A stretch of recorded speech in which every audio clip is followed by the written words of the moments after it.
Grand Rising, Grand Rising. Shout out to everybody in the house, man. Black motherfucking power, man. Let's go. We're gonna start this off like we always do, shouting out the sponsors and playing some music. Grand Rising, power to the motherfucking people. Let's go. Bow wow wow, yippee yo, yippee yay. Bow wow, yippee yo, yippee yay. Bow wow wow, yippee yo, yippee yay. Bow wow, yippee yo, yippee yay. Bow wow wow, yippee yo, yippee yay. Bow wow, yippee yo, yippee yay. Bow wow wow, yippee yo, yippee yay. Bow wow, yippee yo, yippee yay.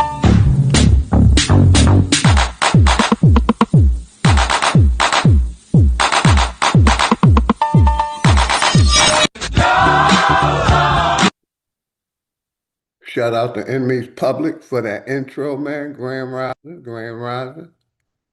Shout out my brother, Rose Malik OG.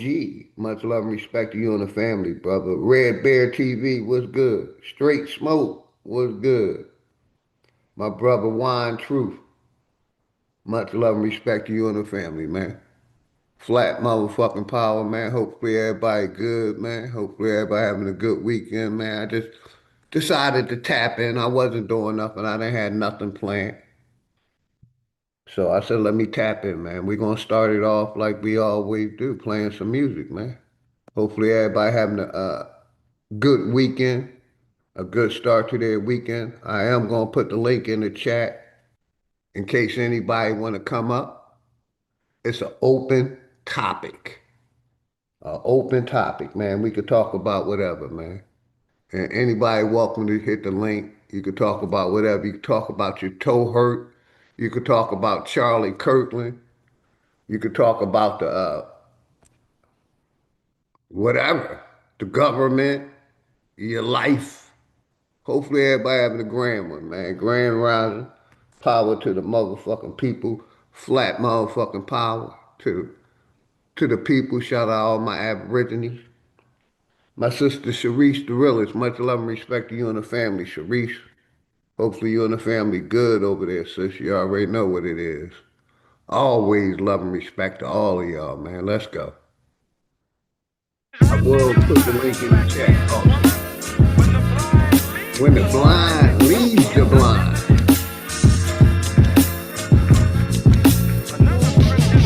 Class in session, so it's time for you to get the notes. The quickest way to sell your soul is when you niggas vote. This shit I'm kicking is forbidden, better listen, bro. A politician. Shout out my sister Jules, 512. Much love and respect, Jules. Hopefully you're having a beautiful weekend, you and Sharice. Much love to both of y'all. My brother Junebug, flat motherfucking power to the Flat Power family. My brother D. Allen Warren. Much love always, brother. Flat motherfucking power, man. Tim Washington, what's good, man? Grand Rising, man. Much love to you and the family, man. You already know it, Sharice. You already know it, sis. Always love and respect. My brother, old dude, Grand Rising, man. Much love to Grand Rising, beautiful people. Yes. Much love, my brother, old dude. You already know. Tim Washington, Jules. My brother D. Allen Warren, Wine Truth, you already know it ain't nothing but love and respect, man. Let's go. Preaching love is the biggest joke. See what they do is use the shit as a tool. Got us focused on these fools and putting shit in our food. Fighting to free your mind is kinda hollow but true. The system make you a zombie if you follow the rules. So we rebel, but not too many live it to tell. Till they find the cheat code using digital scales. Paradise is aborted when the mission is failed. Heaven and hell collide like prison and jail. And you don't need religion just to say you awake. You even dumber than you look, you think you came from an ape. Religion needs science, science need religion. One tell a story and the other paint the picture. But listen, nigga, if you dig a little deeper, you can find that little rabbit in the mother of the reaper. I'm the best for a reason. There's a message in the speaker when the cosmos talking. That's a blessing from the ether. One day I met the devil for real and made a deal with him. Told him all I want is the money and kept it real with him. Came in the form of a thought I couldn't build with him. Shit I was selling the fiends was really killing them. Your gun bars ain't much if your gat don't shoot. I'm strapped and bulletproof like the Batman suit. All it take is one snap to have my enemies killed. The laws in space and time, I could bend them at will. Yeah, I'm in the world that some of y'all have not seen, and living on the page that some of y'all cannot read. And right now they probably calling me cheap, cause I decided it's enough and now I finally speak. Tell you the truth, I don't trust people who cheat. It's deeper than having sex, you give birth to deceit. If you see where this is going, this is true as can be. If you lie to the ones you love, then you do it to me. The cold word is rainy night. Niggas get wet outside, but ain't no rain in sight. They wonder where this come from. Ascension when it's all done. No reason to believe in a God. When you become one, you understand. You could get it the same. Niggas will double cross you if you get them the fame. My soul ain't for sale just to get in the game. It's dangerous, homie, just remember the name. Part 2. Hopefully everybody having a good weekend, man. Hopefully everybody having a good start to the weekend. And I carried the Anytime. They just wanna keep us asleep. I know this shit suck, but when the fuck when niggas wake up, I know this shit tough. Every other step you take, you get your foot stuck. Cause they go and show you the fly with some niggas pushed up. Religion is a part of the system, my nigga, listen. If you ain't got control of your soul, then you's a victim. The Pope all over the net with politicians. The same politicians who sleeping with little children. Time to make them pay for what they did to the youth. But freedom of speech is nothing when they censoring truth. You ain't gotta show shit when you live in the proof. Giving support to your oppressors, man, you niggas is goofs. Time to fight fire with fire, get on some nigga shit. Time to get back what they stole, all of our innocence. And people hate the way that I talk, this shit be spicy. But say a bunch of shit that ain't true, it isn't likely. They try to say your vision ain't true, but with your sight see. The best way to tear you apart is through your psyche. I give it to you real, what you need me to say. Ask the world leaders about the oath they secretly take. It's a plan that they got to keep us legally slaves. Paid labor overwhelming when you needed a break. If you think that I'm just talking, then bitch, you lost. It's a war going on like rich versus poor. The rich keep getting rich while your broke ass starve. Feeding you little pennies at that punk ass job. Thinking cause you get it in tax, you need that income. Really, I'm just stating the facts cause niggas been dumb. Your emotions are controlled by a system. Cause when I make a song full of hate, niggas listen. When I make a song about love, niggas skip it. They both from the soul, so really ain't nothing different. Today you gotta give it a fight to make the hate stop. Niggas on that ignorant shit gon' get a face shot. Believe what you wanna believe. A lot of niggas snakes, only going off of belief. A lot of shit is fake with two hands blazing. I'm ready for damnation. So tell a slave master I'm burning the plantation. You fuck niggas like to throw pain but can't take it. So all during war these flames remain sacred. Barrel to the root of your tongue, you niggas tasteless. Lights flying over your head, it ain't a spaceship. The reason why we fully equipped was information. It led us on the path that got us out of the matrix. Unity is power beyond, we should embrace it. But you could never bathe in the truth when you were racist. Speeding off what you was taught, then the brakes slip. Then you see it's nothing you thought, that shit is dangerous. A lot of people dying for what? That shit was aimless. It's kinda like a video game, it took stages. Just make sure these lanes remain nameless. Hood politics part 2, my name dangerous. Hey, shout out to sponsors. Each and every one of y'all, man. PJ, what's good, PJ? Much love, respect to you and the family. My brother PJ, jack it out. 100. Yeah, dangerous is fire, dude. You already know. That's why he is sponsored. Because all the sponsors are fired. All the sponsors, each and every one of y'all sponsors, y'all fired. I appreciate y'all. Shit getting out of control, I mean we been there. Hate, they disguise it as love, we call it sincere. They took us to a place where ain't none of this shit clear. And we just look stupid, wondering how we get here. This government got us in chains cause they don't love us. They got us separated by gangs over some colors. What hurts more is we keep trusting these motherfuckers and putting bullshit that they say over each other. It's a bad world. Many cry in this sad world. A unicorn is compared to a black girl, or any child when you mix it, making life swirl. Gems meet a diamond and dance to make the ice swirl. Nigga, don't waste your time trying to hate on me. If you can't deal with your pride, then stay away from me. I don't fuck with none of that dumb shit. You heard that? Don't believe we live on a globe, nigga. The earth flat. First you gotta love yourself, then take the earth back. Find what's really important and make it worth that. Too much time in your hands lead to a dirt nap, but niggas don't keep the same energy to exert that. What kind of freedom is that? What kind of social or political system is it when a black man has no voice in court, has nothing on his side other than what the white man chooses to give him? My brothers and sisters, we have to put a stop to this. And it will never be stopped until we stop it ourselves. Mind over matter, but none of that'll matter when in life you're trying to climb and a nigga pull a ladder. Believing in the myth when reality is shattered. The lies never end unless you serve it on a platter. America made you a slave, then call you monster. Erase everything that we paved and say we conquered. Willie lynching is a system that really harmed us. It raped women, left children without their fathers. America, land of the free, home of the great. America, cage of the beast, home of the snake. But the fight don't stop when you're gone. This shit a marathon. Everything they touch in this world, they made it terraform. The best piece of advice, stay about these pigs sight. Fuck what goes on in the street. Nigga, just live life. You only get one of those, nigga. Don't play with that. Trying to dance away in the dark and never make it back. We got a lot of loving to do. Shit is getting worse. Hate run deep in these roots. This shit is cursed.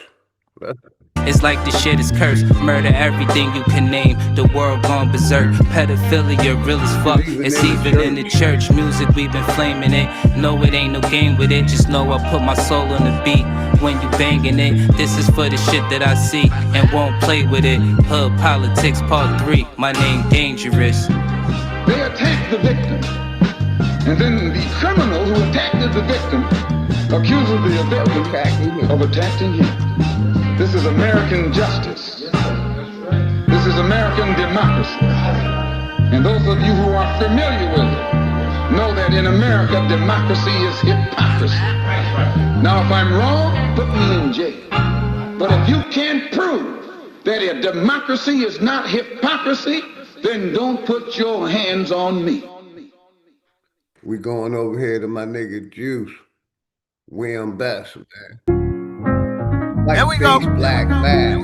William Best. Shout out my nigga in the building. Welcome everybody. This just an indigenous thing. Studious, I'm an info for info. I make what's complex look simple. To reclaim my birthright, my MO. My blood ties to the land, my credentials. Turtle Island, Nietzsche, my kinfolk. The vibration on this frequency I live for. We get sick, we don't go to hospitals. We heal ourselves with herbs and crystals. Mother Nature speaks, my soul gets tickled. We already equipped with the essentials. No Similac for my little. All my babies get the milk from mama's nipples. Raising rebels to create ripples in the system. It's not liberal. We teach the youth to go to source for they vittles. Be the B, don't be the man in the middle. That's a third party, a fifth whip. They tell you saving a little is a big deal. Wanna trick the wizard with his own spell? Learn to conjure, then you'll pierce the veil. That's his story, I didn't write that. It's my birthright, I want my life back. Was on the wrong path, now I'm on the right track. Was in the dark, now I'm in the light, fam. My skin's divine, I love this melanin. Did you know? My DNA divine, liquid gold, I'm rich. Did you know? Did you know you're indigenous? Put your right hand up, now make a fist. Did you know? Did you know you're indigenous? Put your right hand up, now make a fist. Did you know? Did you know you're indigenous? Put your right hand up, now make a fist. With the eye of Horus, I see infinity. Woke up like Neo, started training my abilities. I'm not a storm, baby, let me be your peace. Your protector, the enemy runs in retreat.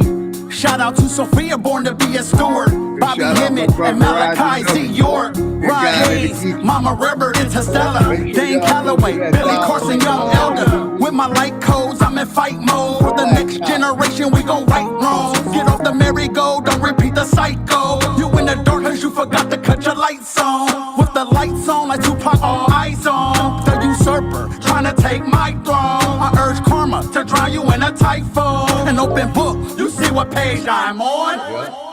My skin's divine, I love this melanin. Did you know? My DNA divine, liquid gold, I'm rich. Did you know? Did you know? Did you know you're indigenous? Did you know? Put your right hand up, now make a fist. Did you know? Did you know? Did you know you're indigenous? Did you know? Put your right hand up, now make a fist. Did you know? Did you know you're indigenous? Put your right hand up, now make a fist. Believing I'm a U.S. citizen is propaganda. Had to call a brother true to correct my status.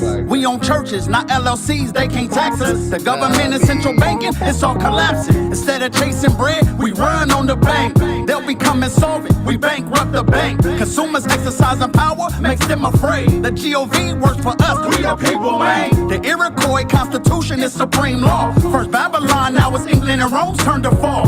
Put the Pope on notice, discovery, doctrine is false. At critical mass, Mother Nature gets restored. A green lantern lights my path, not a torch.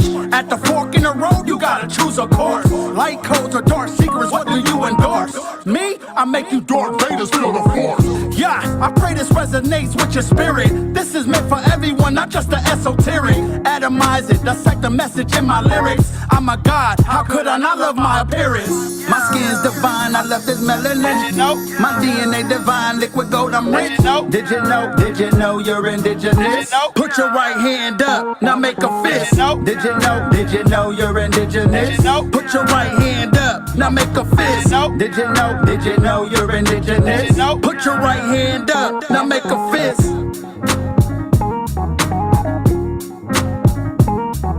Hey, shout out my nigga Juice, William Bass. White mask, black face. We got my nigga Dre Cobb coming up next. Shout out to Dre Cobb, Ghetto boy, man. Shout out all your the young fun. life you've seen such misery. Each and every one of y'all. Links in the chat if anybody want to come up, World is a man. cruel place, The and links in the it ain't chat. gonna change. All of your young life you've seen such misery and pain. The world is a cruel place, and it ain't gonna change. Yo, I think I seen this before. The ghetto boy, they call him the more. He came with the cure. Tap into the earth, it's yours. You come from everything that's pure. America the beautiful, but my people the poor. Prisoner of war, 40 Nakamada's Dior. The refugee trying to settle the score. Chicago cold winters, yeah. My father died in December. He used to drink MGD, I remember. After he was gone, I got a temper. I'm running hot, check my temperature. I go hard, I'ma try to dismember ya. A little black boy who grew to shine like the sun. I'ma resurrect and become the infinite one. I only just begun. I'm homegrown like common sense, but some of y'all not rhyming with sense. The current situation is beyond intense. How many have to die at their expense? I'm not fucking with Harris, I'm not rocking with Pence. Does it even matter? We still on some ghetto shit. Black fist in the air, on some rebel shit. We've been through the fire, how much hot can hell get? George Floyd will never forget. Hey, shout out my sister Jackie Brown. Much love and respect to you and the family, Jackie Brown. Always respect, grandma. Appreciate you coming. Yeah, big businesses, big enterprise. United States committing genocide. On the news, it's been another homicide. Shooter's been identified. White male with a gun and a badge. So I'ma say this shit direct. They come in our hoods with all disrespect. Cause everybody black is a suspect. Community we got to protect. We fight for the respect. Black power, it's time to resurrect. All that self-hatred we gotta correct. I guess we forgot we the architects. I'ma be the Grim Reaper when it's time to collect. Because you don't make enough for a tax cut. So take what we give you and keep your mouth shut. That's what happened when a man is given no hope. Sold you dope, might as well give you the rope. They got the nerve to tell you get out and vote. When the system is broke. Shout out my nigga Dre Cobb. We ain't finished, man. You know, one of the topics I want to talk about is white terrorists. That's one of the topics. And shout out my nigga Sanchez. He been going in on it. He been going in on it, man. You know, like I said, one of the topics we're going to talk about is white terrorism. How whites have been terrorizing America. But they say we have the high crime. Make that make sense. They say we commit most of the crime but they commit most of the terroristic acts in America. You know, for all y'all Trump supporters, why Trump isn't talking about white crime, white terrorists. His buddy Charlie got knocked off. May he rest in peace. Why he ain't talking about white crime and trying to solve white terroristic crime? He's talking about sending the National Guard into the black communities, but the white people are doing the terroristic acts. So that's definitely going to be one of the topics we have. And I hope somebody come up and join with me, man. We're going to talk about white terrorism in America, how whites have committed all the terroristic crimes in America. Mass shootings, killing their parents, killing somebody over a car accident, unaliving somebody over a car accident, racism, killing somebody because they don't like the way they look. We're going to talk about this, man. That's one of the topics we're going to get into this morning, white terrorism, you know, and how it's really not a crime. Most of them get away with a slap on the wrist. They don't get 50 to 100 years, life in prison. They get small numbers. You know, that's one of the topics that I want to talk about. My nigga Sanchez been going in. I may even play one of his videos of him going in about white terrorism, white on white crime. The guy that killed Charlie, he was a white boy. Shout out my nigga, day one sponsor. Ant, much love and respect, Ant, my brother, my nigga. Much love, man. Good seeing you, family. My brother Ant, day one sponsor. Day one sponsor. Appreciate you, brother. But yeah, that's one of the topics we're going to talk about. White terrorists. I'm not scared to talk about white people. I ain't fucking no white girl. I don't have no white girl. Happily married. But yeah, that's one of the topics we're going to talk about. How most of the crime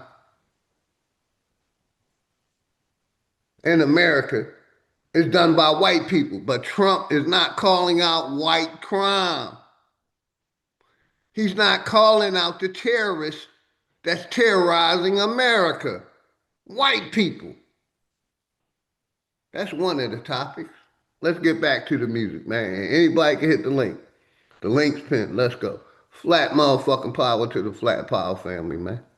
I'm just the ghetto boy. I'm just the ghetto boy. Shout out my nigga Dre Cobb. Asking some questions, man. Let's go. One of the topics. White terrorism. What you want, so we can take more. But you know how it is in the ghetto. The block ain't sunny, but the sunshine in the ghetto. In every ghetto. Shout out Rory and Loyal. I see you out there, Rory and Loyal. Much love to you and the family, always. Rory.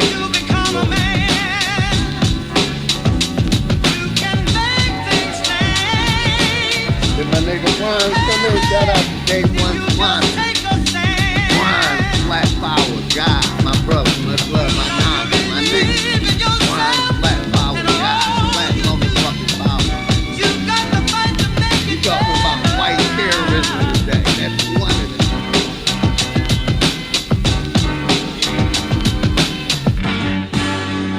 And the other topic is how America covered up racism and is still covering up racism. They will not deal with racism in America. And another topic is free speech a form of terrorism? Let's go.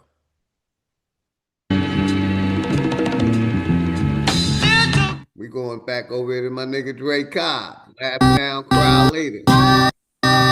Shout out to the network, man. Shout out to the motherfucking network. They call me the network general around this motherfucker, man. What's good? Shout out to network, man. We networking over here.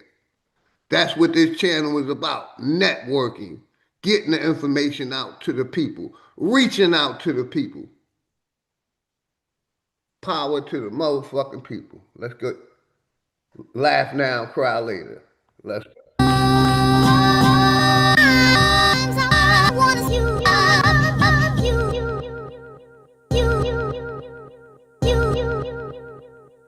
This that Nickelodeon, Mary Jane and opium, fresh from the FedEx. Yes, we got a load of them. Yeah, tear the shit down like depression. The moral of the story is you get the lesson. I'm colder than the weather in Nova Scotia. The flow is cold to turn down. You just like the lame dude. Get the shoulder, have these niggas swinging that Chris Rock when I pitch a boulder. My intentions was ill will.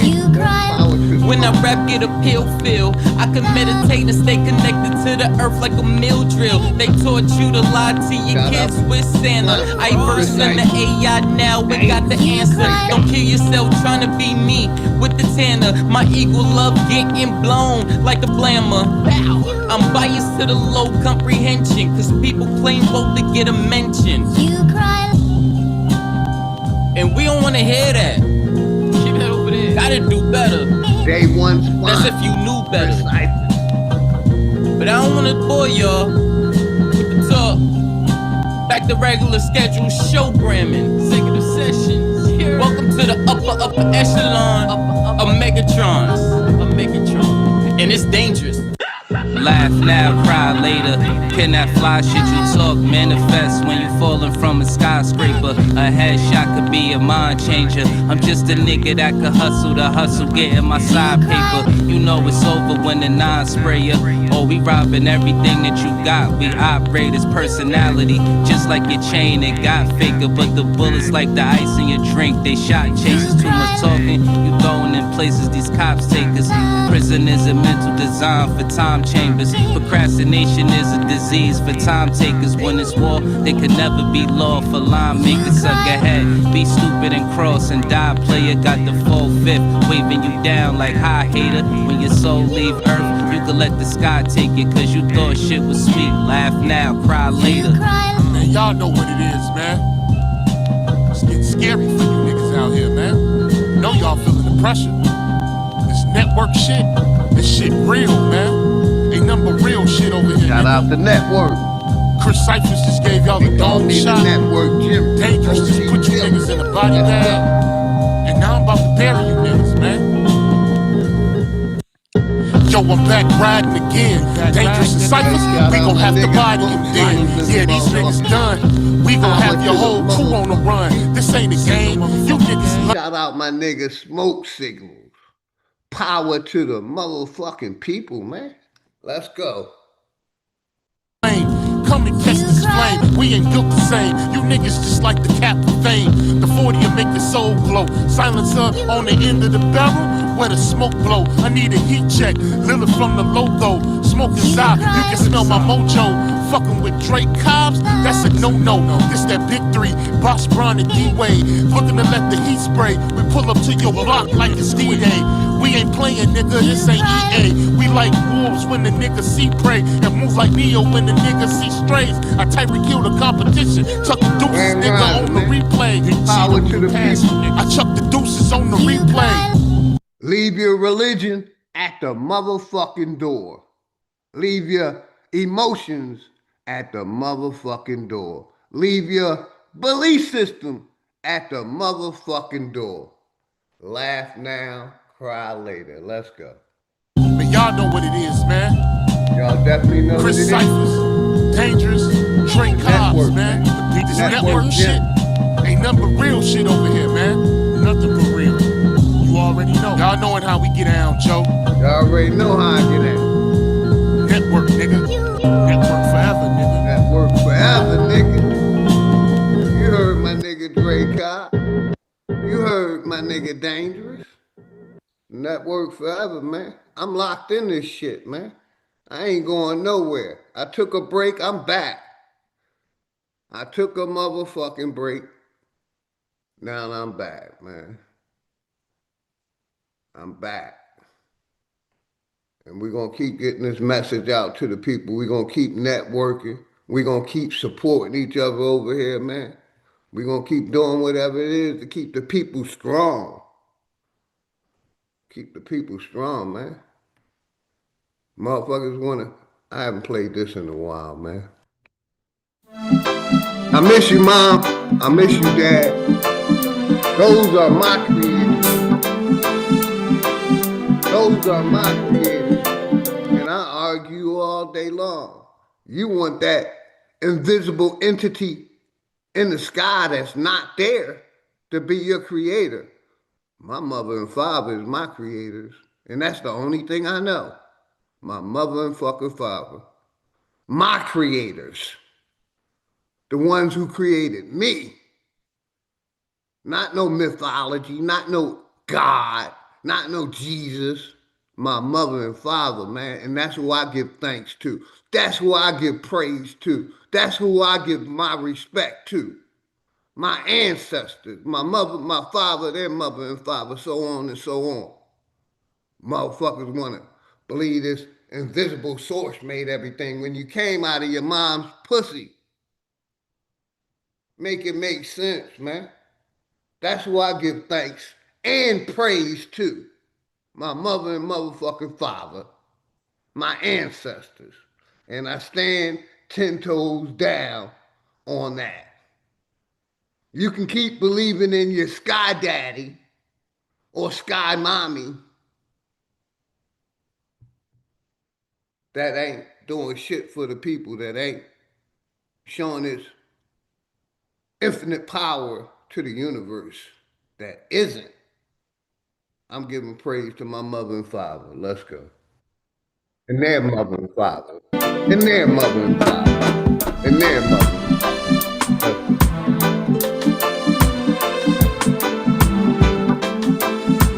That's for all y'all God believers. You believe in God, but don't even believe in your motherfucking mother and father. There for me.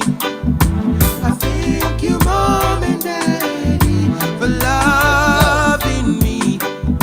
Oh, I don't know where would I be without your love and tenderness surrounding me. Say I give thanks for the tough and upright bringing. I give thanks for your wisdom and your teaching. I give thanks for the necessary weapons. I give thanks. I give thanks. I give thanks. I was never ever hungry.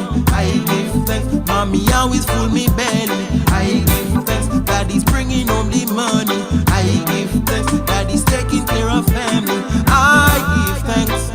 Give thanks.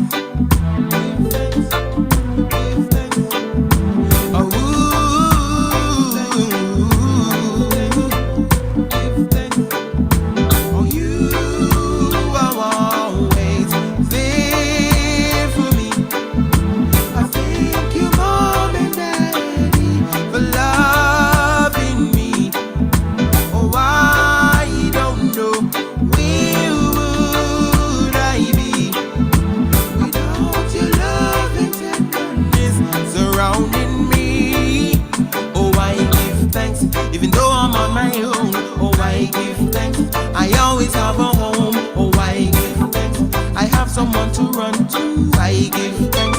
I have someone to cry to, I give thanks for giving me advice. Oh, I give thanks for being in my life. Oh, I give thanks. Oh, Mom and Dad, I love you. I give thanks. I really, really love you. I give thanks. Give thanks. Give thanks. Give thanks.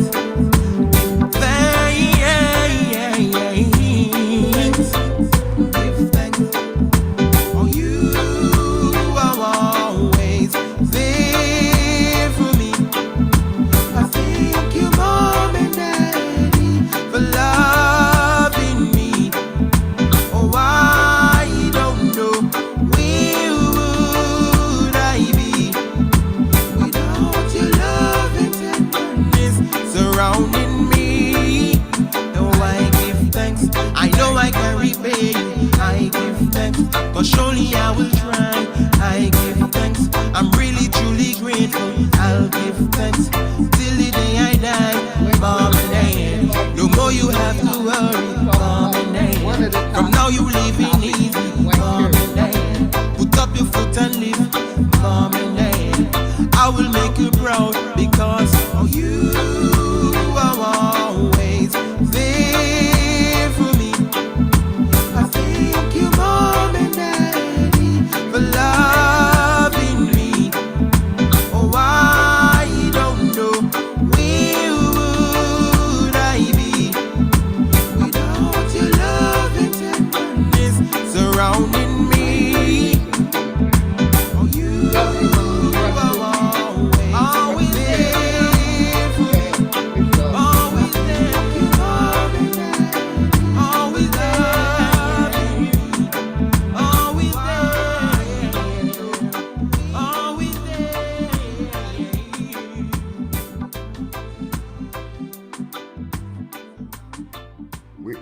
We going to one of my favorites.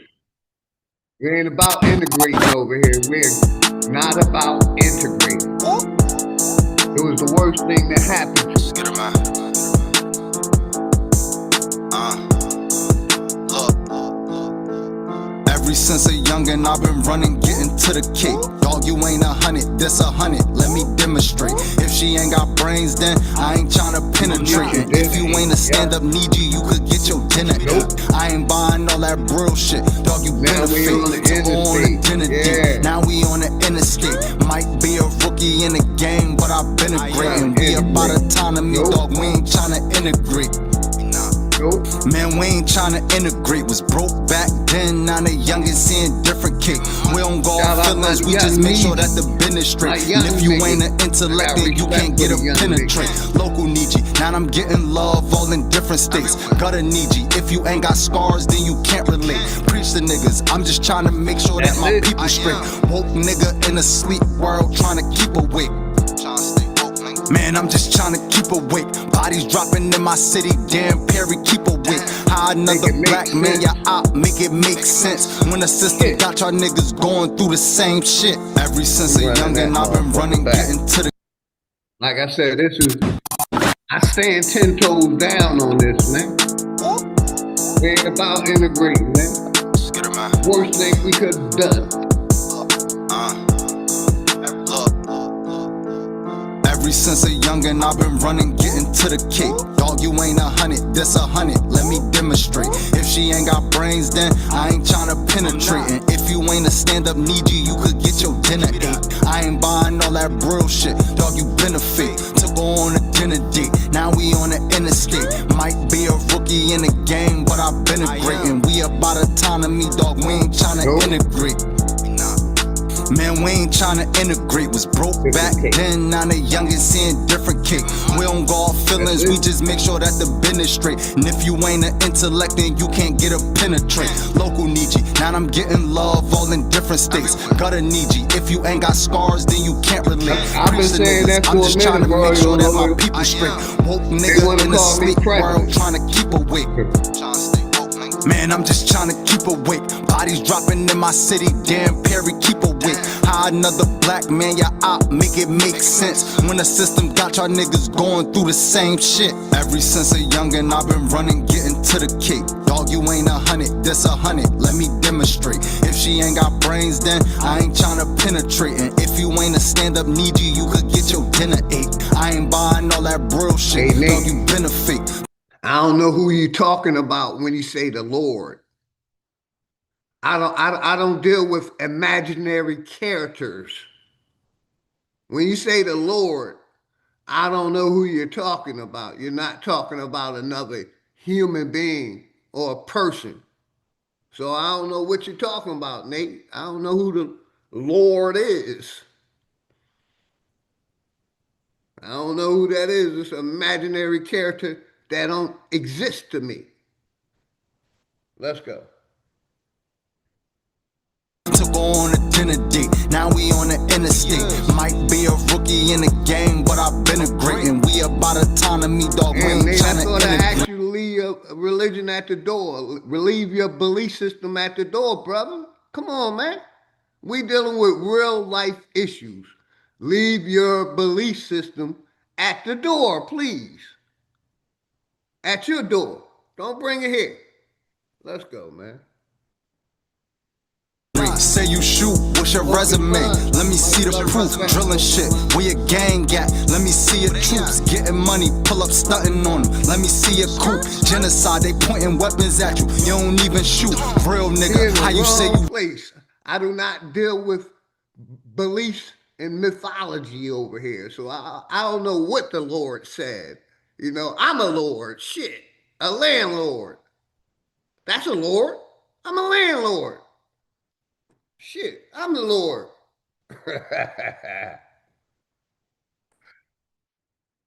real, you don't love your peeps, family man. Rhyme, feed your family, nigga, fuck the streets. Sliding on each other when the government the enemy. If we come together, we got power, nigga, in the beef.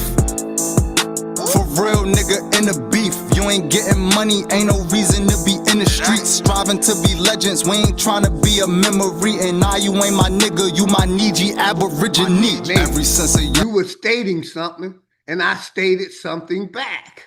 I don't know who the Lord is. The Lord is mythology to me, brother.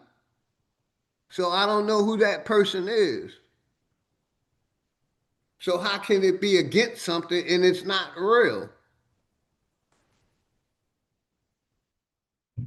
Young and I've been running, getting to the cake. Dog, you ain't 100, that's 100. Let me demonstrate. If she ain't got brains, then I ain't tryna penetrate. And if you ain't a stand-up need you could get your dinner ate. I ain't buying all that. He ain't trolling me, he trolling himself, because I don't fuck with that religion shit. I've been told him that. Keep your belief system at the fucking door.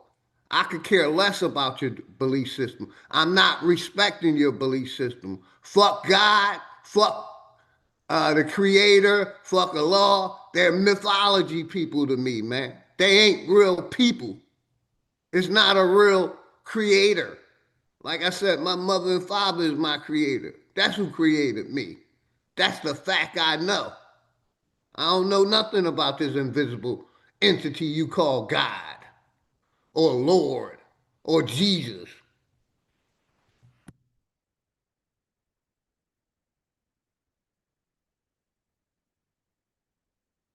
Fuck it, that nigga smoke.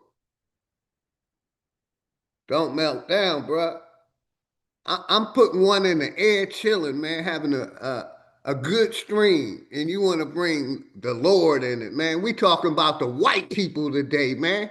Leave your fucking creator at the door. We're talking about white people and white terrorists today, sir. Come on, man. Leave that religion shit. What is your Lord doing about white people terrorizing? Didn't he give them the power to terrorize the land and the people?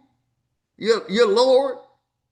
Since you want to bring your Lord in it, didn't he give white people the power to terrorize your dumb ass? And told you respect your authorities? They the authorities, you respect them? They the authorities? Didn't your Lord tell you to respect? Believe in him and respect your authorities? Fuck your authorities, man. Fuck your Lord. Fuck your God, Jesus, Allah, whatever you want to call it, man. Your sky daddy over here, man. Let's go, man. That real shit, dog, you been a fake. Took her on a dinner date, now we on the interstate. Might be a rookie in the game, but I've been a great. And we about autonomy, dog, we ain't tryna integrate. We ain't tryna integrate with none of y'all. With none of y'all. Autonomy over equality. Shout out my nigga Job Bricks, man. We going over here to way too far. Motherfuckers just go way too far sometimes. With the music, with their religious beliefs, with their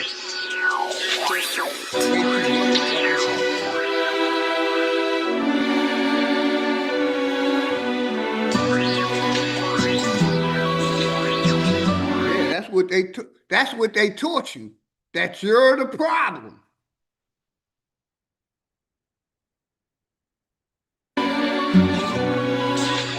How in the fuck is you hustling with these grams, man? Nate, hit the panel, Nate. Hit the link, man. Let's have a one-on-one. Me and you, Nate. Have a one-on-one, man. Respectfully, man. Let's have a one-on-one. Hit the link, man. We can talk about whatever you want to talk about. Respectfully, man. Come on, man. Hit the link. Anybody can hit the link. Nate, hit the link, man. Let's have a one-on-one, me and you, man. Whatever you want to talk about, man. The link is pinned. We're gonna have a respectful conversation. I'm not gonna disrespect anybody. I'm gonna keep it respectful because that's what I like doing. Have an intellectual conversation. I know it's okay. All of my fists with the fake smile, yeah, you can't get no dab. I got niggas that are shooters, all in your head like a nap. Hop on the scene with them It's in my nature, the job. It's No who I am, games, man. man. Yeah, I got no time for this shit. I be the one to blame, so please don't you make me click. Hit the block like a march, yeah, yeah. It's like a parade. Drum sound and you ducking and hiding, nigga. Better cover your face. Hip hop used to be so hard. Now they dressing funny, driving fancy cars. Hoes used to be hoes, but now they stars. Man, I swear this shit done went way too far. Way too far. Way too far. Way too far. Way too far. Way too far. Way too far. Way too far. Niggas still killing niggas. Pay your partner to hit ya. Hoes still fucking with niggas, never raising their children. Cluckers still paying dealers, trying to catch them a feeling. I know a bunch of people who ain't never gonna have niggas. Pants way up their leg, crazy colors in their head, mumbling, rapping shit, make the niggas say what he said. I know you think I'm tripping, this boy going fed, but I'm just telling you some of the things bouncing in my head. Hip hop used to be so hard. Now they dressing funny, driving fancy cars. Hoes used to be hoes, but now they stars. Man, I swear this shit don't. Shout out my nigga Big Chief All American, man. Much love and respect to my brother. I met that brother in real life, nothing but love and respect. Shawanda, much love and respect, sister, always. Grand Riser, much love and respect to you and the family, always. But yeah, come on, Nate, let's have a respectful conversation, man. You know what I mean? We're gonna keep it 100, man. Everybody know, you said it was a statement, but you're talking about a mythological character that I just don't know. I know what that book say. You believe what that book say? I know that much. We're way too far. Way too far. Way too far. Way too far. Way too far. Hey, shout out my sister Just Nature. Much love and respect to you and the family, always, man. Always. To all the goddesses and each and every one of y'all, man. I don't come on YouTube to disrespect people. I could do that to you in real life. I come to basically, reach out to the people, man. Show the people love and respect. Show that we can have an intellectual conversation without calling each other names or giving hate towards each other, man. Let's go, man. Way too motherfucking far, man. Way too far. Way too far. Way too far. Way too far. The link's in the chat. Anybody can join. Like I said. Yeah, y'all got an old nigga singing and sweating in the booth trying to get this shit heard. Way too far. Up your brakes, partner. Welcome to the platform. Hopefully everything's good with you, Grand Rise. Let you get your mic together. Mic check, mic check. Welcome to the platform. You can unmute.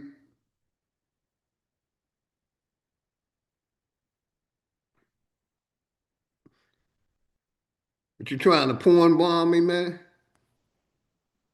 You got it. Let me get you out of here. You got your camera on, but you ain't saying nothing. But I made sure I kept this cover page up so you couldn't porn bomb me. Yeah, back to the regularly scheduled program. we're talking about white terrorism in America. We're talking about racism in America. I don't want to talk about nothing else besides white terrorists. I don't want the Lord to come up. I don't want Jesus to come up. I don't want God to come up. I don't want, a law to come up or Yahweh or whatever. I don't want nothing. We talking about white terrorism in America, man. And how you're able to free speech, hate in America. Because that's what Charlie was doing. May he rest in peace. You know what I mean? They've been talking bad about our people for forever in America.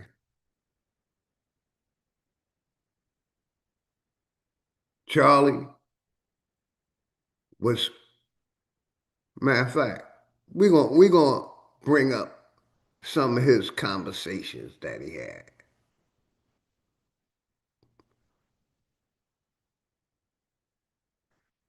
Hopefully everybody having a good morning, man. The link's in the chat, man. We could talk about, like I said, we could talk about how the topic is white terrorism. And, you know, I, I stand 10 toes down on what I've been saying for day one about this religion, politics, history, science. Let's go over here to my nigga Sanchez real quick. Matter of fact, let's go over here to shout out my nigga The Smoke Show, man. Shout out my nigga The Smoke Show, man. Shout out Copper Draco, man. We be fighting over that motherfucker.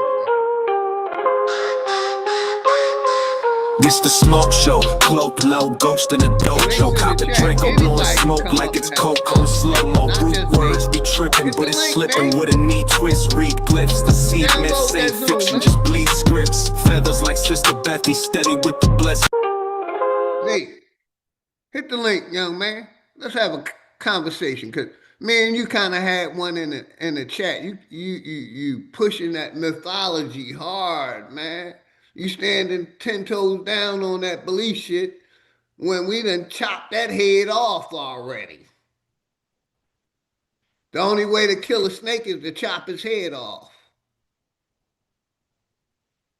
And then after you chop the head off, you still got to be careful because that snake will still bite you for a minute. A long minute. And that's a fact.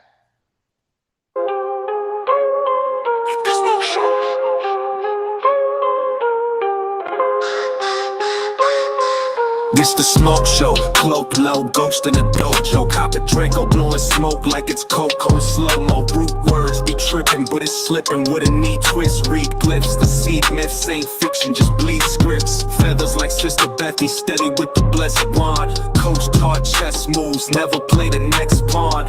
Battle-tested bird scrolls, every lesson long. Got 'em shook, I'm copper-colored, but my essence strong. From the copper tones, not Congo zones, we the lost sons. Aboriginals, north side, pre-map when the clock spun. American Indian lineage, not just talked run.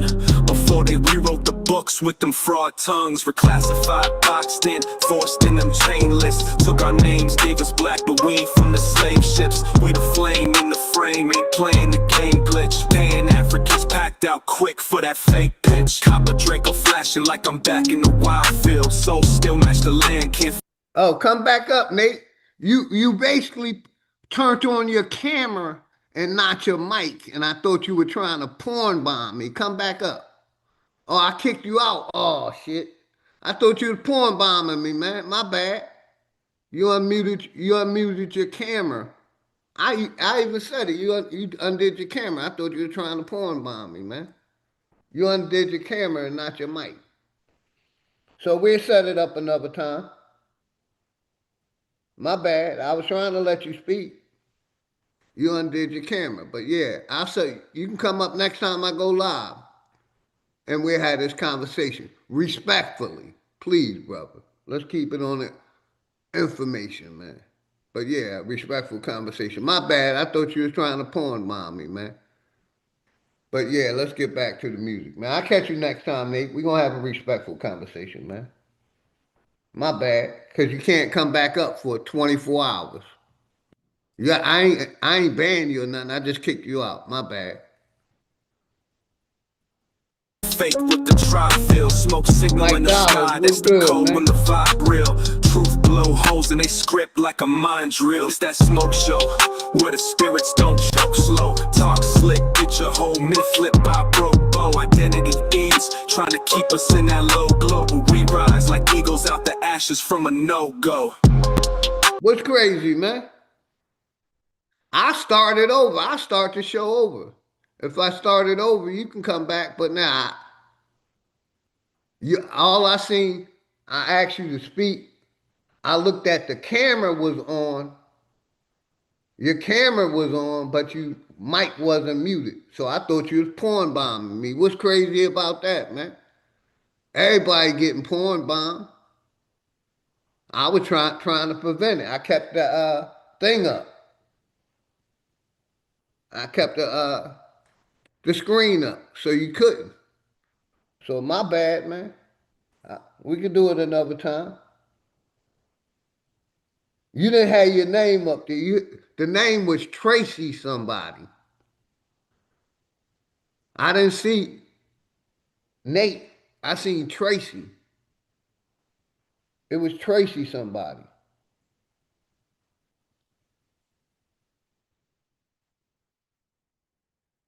I didn't see your name, brother. I seen Tracy somebody. I didn't know it was you. You had the real government up there. I got you. Respect. We'll do it another time, man. I ain't running from the smoke. We'll do it another time. Like I said, I didn't know. I gave you the opportunity to talk. And then, in a minute, I started thinking you was going to porn bomb me, man. My bad. Like I said, I didn't know it was you. I didn't see Nate, the Aboriginal. I seen Tracy somebody. So we'll do it another time, brother. Oh, shit. Don't get Nami started this morning, man. I don't have no power over that, like Smoke say. She's a top mod. She's a managing mod. She don't take no shit. And I don't take no shit. So, be careful what you say to Nami. She got the power over here. That's my sister. Give her nothing but love and respect. She's the managing mod.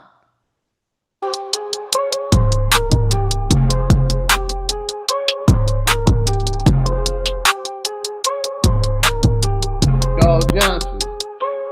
Much love and respect, man. Grand Rising. We gonna go over here. I see my nigga Juice. Let's diss the Pan-African. Yeah. Let's diss the Pan-African. With that wild Indian light.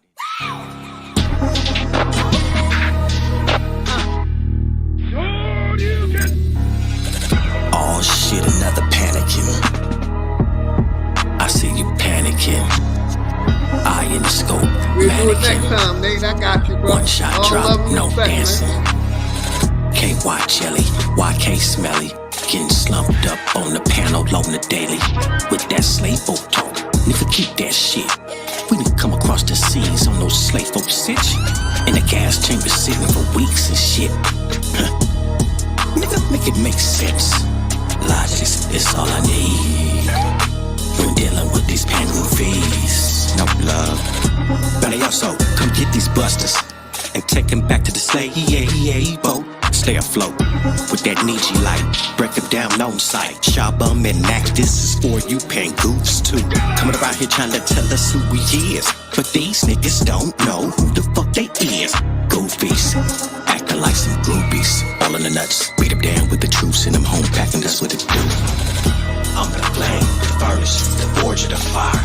You the echo of a clone, expired and tired. One swing on the pen, retire your choir. Ain't no peace in the soul, just hands to skull. Anybody can hit the link anytime. Furnace, the forge of the fire. You the echo of a clone.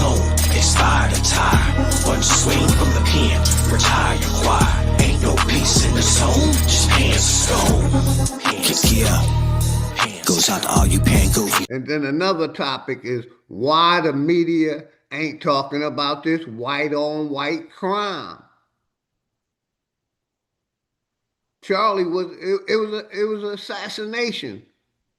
You know, why they ain't talking about white on white crime and how white people are the terroristic uh, uh, forces in America. Most of them they do 98% of the terroristic crimes in America. And America haven't been dealing with racism. So we talking about white crime today, how these white people are killing each other over their political, religious beliefs,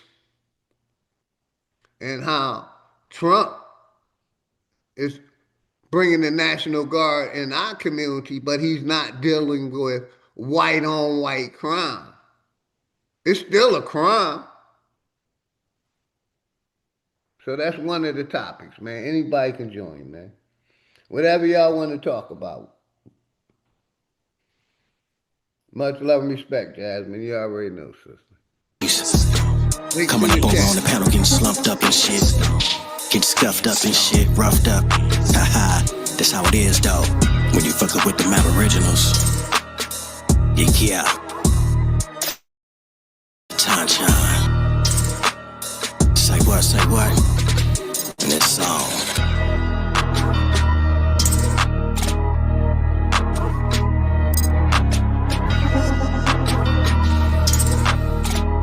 Yes, sir.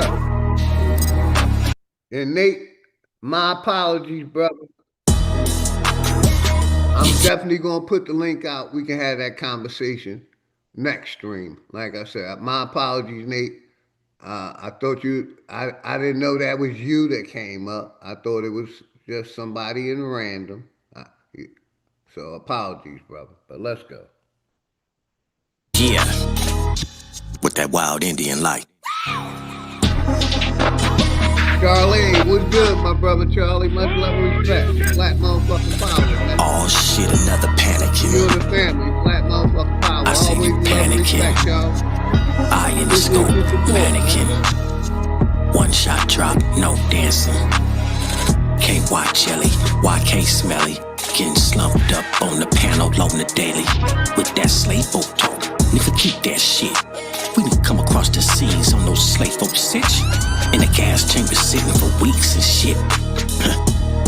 Nigga, make it make sense. Logic is all I need when dealing with these pangoofies. No love.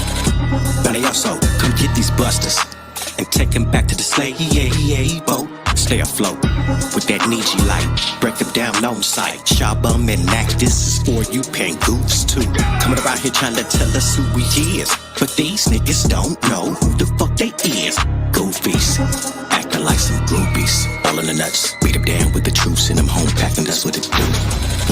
I'm the flame, the furnace, the forge of the fire. You the echo of a clone, expired attire. One swing from the pen, retire your choir. Ain't no peace in the zone, just pants is gone. I'm the flame, the furnace, the forge of the fire. You the echo of a clone, expired attire. One swing from the pen, retire your choir. Ain't no peace in the zone, just pants is gone. Yeah, goes out to all you pan goofies. Coming up over on the panel, getting slumped up and shit. Getting stuffed up and shit, roughed up. Haha, that's how it is, though. When you fuck up with the Aboriginals. Yeah. A tanchan. Say what? And this song. Shout out my nigga Juice.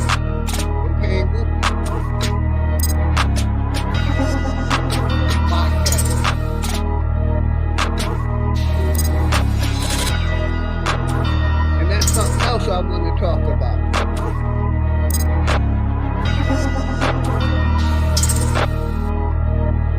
Shout out my nigga Terrorism TV, man.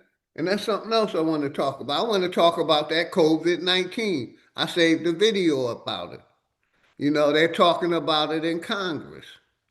So, that's another topic. We talk about white terrorists, how white people commit most of the terroristic acts against them themselves and us, other people, other nationalities. You know, what this corporation is doing about racism. I say they ain't doing shit about it, right? But we could talk about, like I said, any topic, anybody can hit the link, man. You know, but those are two of the topics. You know, how Charlie made a living pushing free speech and hate towards a certain group of people. And we know who those certain group of people here is in America. So, you know, that's one of the topics. You know, if I'm wrong about whites committing the most terroristic crimes, I know I'm not. But, you know, like I said, that's one of the topics. And how America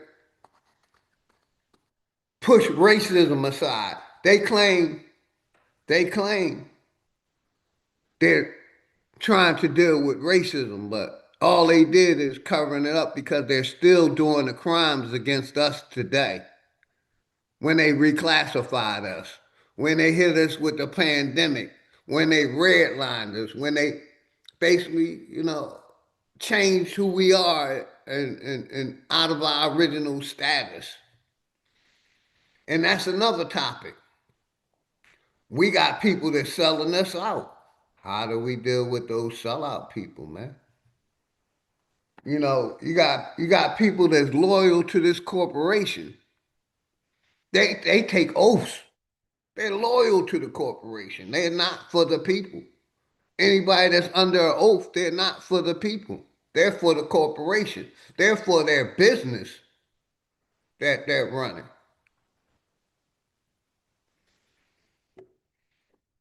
Anybody that works in that government or that corporation, they take an oath. They ain't going against the corporation. They go against the corporation, they're going to be unalive like Charlie was. I wanted to go over here to my nigga Sanchez, man. Let's go. Shout out my nigga Sanchez. Black motherfucking pop. To the black pop. I'm just giving you my soul and heart. Never give you niggas my seat. Rosa Parks. We control the dark, nigga, don't provoke the sharks. We control the dark, nigga, don't provoke the sharks. What you hear are the waves that something Noah's Ark. Throwing salt, you in the game but don't know your part. This come with no strings attached like a broken heart. It come with no strings attached like a broken heart. A lot of rappers ain't telling the truth. You ask me, their punishment should be death in the booth. You ask me, their punishment should be death in the booth. Tech to the roof, silent killer dressed in a suit. Far as rappers, I only got respect for a few. How you a black leader but you get your check from a Jew? I do me, you do what other niggas tell you to do. I do me, you do what other niggas tell you to do. And I'm sick like high chew, get blessed with a flu. For suppressing the truth, I put your neck in the noose. It's no debate, just real shit you can never dispute. It's no debate, just real shit you can never dispute. We infiltrate in the rap game, applying force, shine a light, set fire to a dying torch. They stuff animals compared to an iron horse. Stuffed animals compared to an iron horse. I'm on the path, no deviation. In the Rego with 3 Jamaicans. I burn grass for alleviation. Cause life's shorter than abbreviations. Life's shorter than abbreviations. Young prophet, engineer with the art. I kick knowledge through the ear to the heart. I kick knowledge through the ear to the heart. Then I rip them apart and disappear in the dark. This make me feel like back in the days, immaculate ways. See my pain like the back of a slave. See my pain like the back of a slave. If hip-hop is dead, this is Lazarus' grave. The load heavy, had to carry my cross. Drown myself in liquor, let it stagger my walk. Drown myself in liquor, let it stagger my walk. Then wake up the next day trying to establish my thoughts. This a rhythm for the rejects. This is all game, no recess. Just a target and a reflex. Swisher dumpers and D-Tech. 763 parabellum for your defense. You already know the team I'm on. We up in this bitch smelling like weed cologne. They shook, they like Cleo. Ring my palms. They shook, they like Cleo. Ring my palms. Listen, homie, I'm a renegade. Where I'm from, from, the gun's longer than the interstate. Niggas hungry, don't end up on a dinner plate. Niggas hungry, don't end up on a dinner plate. Twisting weed in the Bible page. My lyrics hit your chest like a rifle blaze. Test the waters, get hit by a tidal wave. Test the waters, get hit by a tidal wave. Mad villain, beat 'em like bad children. See through niggas like glass ceilings. See through niggas like glass ceilings. They wait when your ass slipping in, caps peeling. Never slipping, I'm peeping they activity. When I react as a fact, I blast instantly. Now who the fuck tryna be black history? Now who the fuck tryna be black history? Just another cantation from the plantation, from yours truly to the whole damn nation. I'm running out of goddamn patience. My rhyme book's a warpad, these the rampages.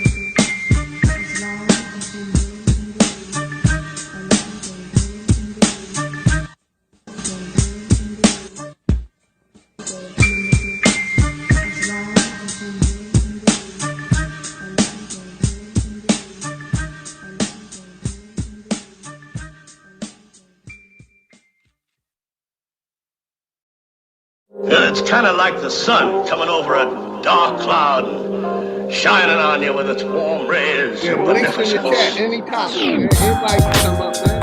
Hope everybody has a good weekend, man. I'm about to roll one up, put one in the air again. Once again from the soul. This is my notebook.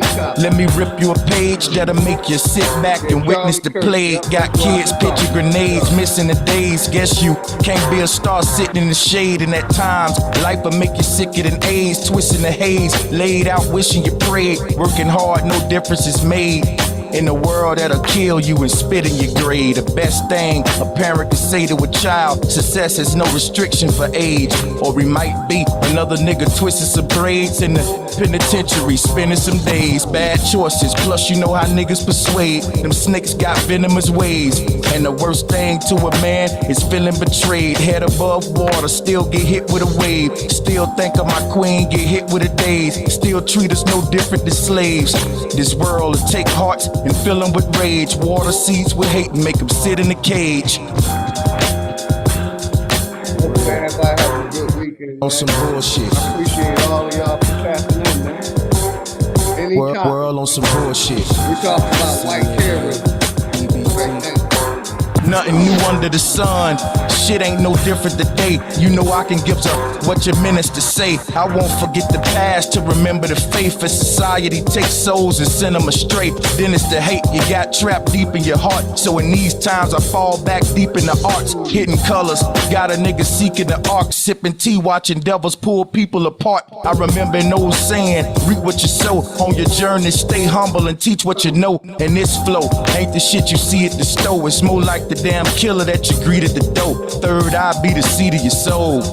Such a beautiful earth these demons control. Gonna make shit better if I can, cause all over the world my empire stand.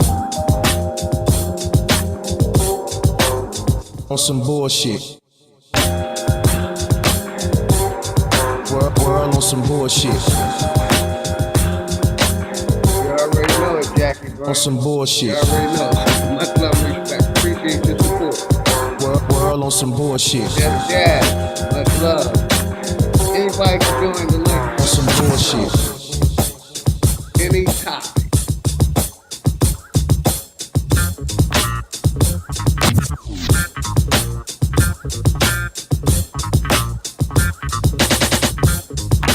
World on some bullshit. Matter of fact, let me see if I can do this real quick. Let me see if I stop the screen share. Let me see if I can pull up Brother Sanchez's last video that he made and play that. See if I can pull that up real quick. Hopefully everybody having a good weekend, man. Let's see, what am I looking for, bruh?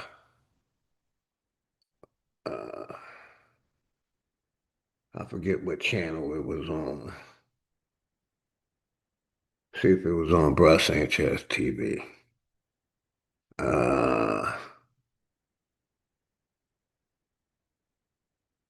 Yeah, let's play this one right here.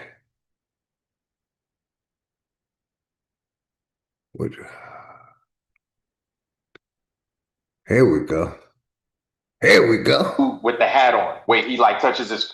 Shout out my nigga Sanchez, man. We're gonna review some of my nigga Sanchez videos.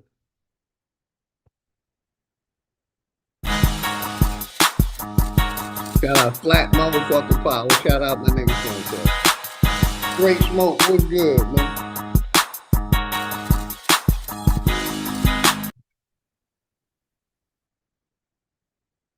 Yep, you heard it right. I work 7 days a week. I never get off. But I take time off with the family every now and then, but I'm not really off because even Everything then I'm good, still Straight Smoke. thinking of ideas. Everything good, man. We talk about one of today's topic is how white people are the terroristic of America.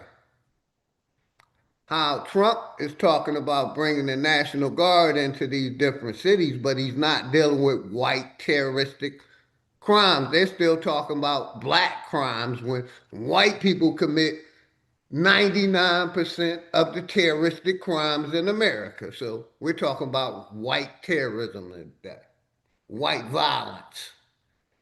And to reiterate what I've been saying, I was going to bring my brother Sanchez review his video because he been going in on it. So, but it's an open topic. Thinking of topics, I just can't turn it off. But luckily for me, this ain't a job, it is a passion, so I don't mind engulfing myself in it.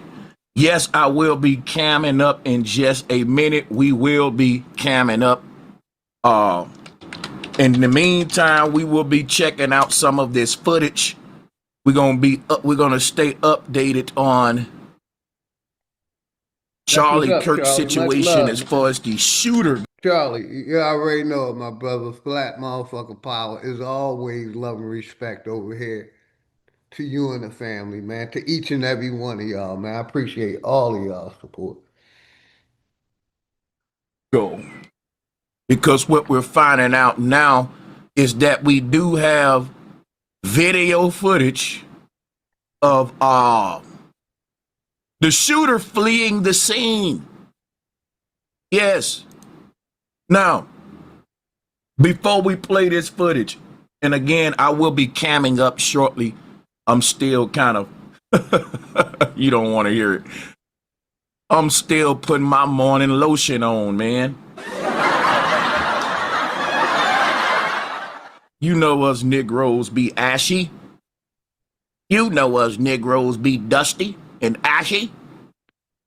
Let me quit. How y'all, man? I'm happy to be here today, man. Everybody can't be here today, so you need to be happy that you're here today. And we might ruffle a few feathers today, but that's not our aim.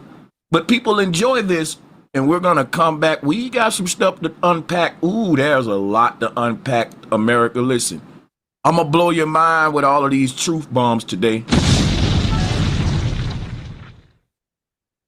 That upper, so here you see the suspect ran behind that upper building. He's gonna come out on the right, moves to this far right corner. As he does, he's gonna climb off the edge and then drop down to the ground. As he did that, he left some palm impressions. There's some smudges, some places we're looking to collect DNA. There's a shoe imprint where we believe the suspect is clearly identified as wearing Converse tennis shoes. Again, we'll replay that again so you can get another view of that.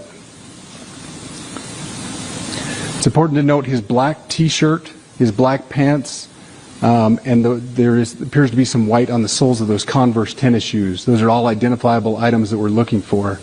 In the stills that are going to follow this, you're going to see a very distinctive t-shirt with an American flag and appears to have an eagle on it. There's also a baseball cap with a triangle on it and a pair of sunglasses. All distinctive, all things that we would ask the public to look for and try to identify if they know someone who has those items, who has been seen wearing those items. We're looking for all that information.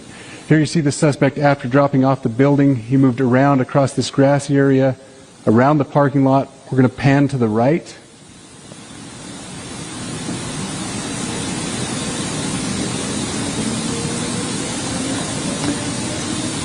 After he crosses the street, this is where he moves over into the wooded area. This is the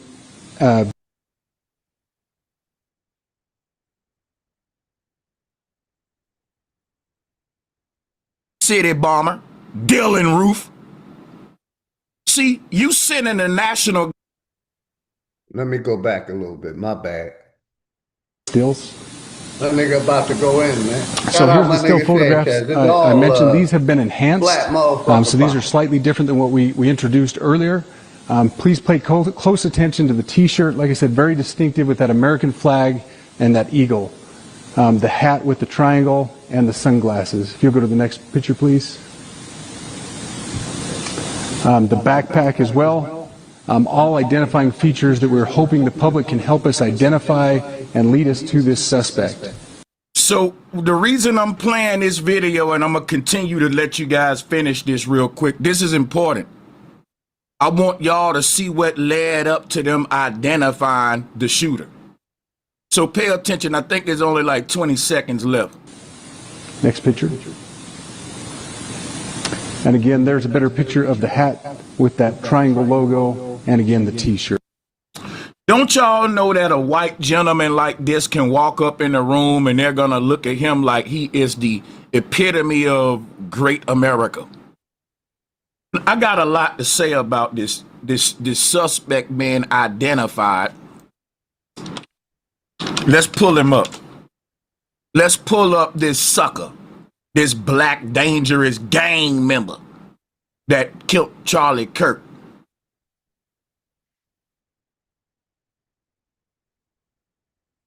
So here is the shooter. His name is Tyler Robinson. Tyler Robinson is his name. And here he is. There you go. Look at that black violent man. You know why I'm bringing this up, people? Because Donald Trump and Charlie Kirk both advocate black violence. Trump got the National Guard in Baltimore, in Louisiana, in Memphis. Trump keep talking about there's a problem with black violence. So did Charlie Kirk. But the thing about Charlie Kirk and Trump, both of them got shot by a white man. I want y'all to just let some sink in your head a minute. Let some sink in your head a minute. Imagine niggas going around shooting at Sanchez. I can't even do a speech without my life being in jeopardy. My homeboy can't even go do a speech in a beautiful, nice town in Utah without him getting unalive. Every time you turn around, somebody trying to take my life, my homie life. But I'm advocating for a problem that ain't a threat to me. For example, the people that's trying to take my life are white men. But yet I'm waking up every day. My bad, y'all. Here we go. Oh, I did it again. Trying to attack black violence. Trump sending the National Guard into the ghettos, and he should be sending them to these damn political rallies. The white violence is out of control in America.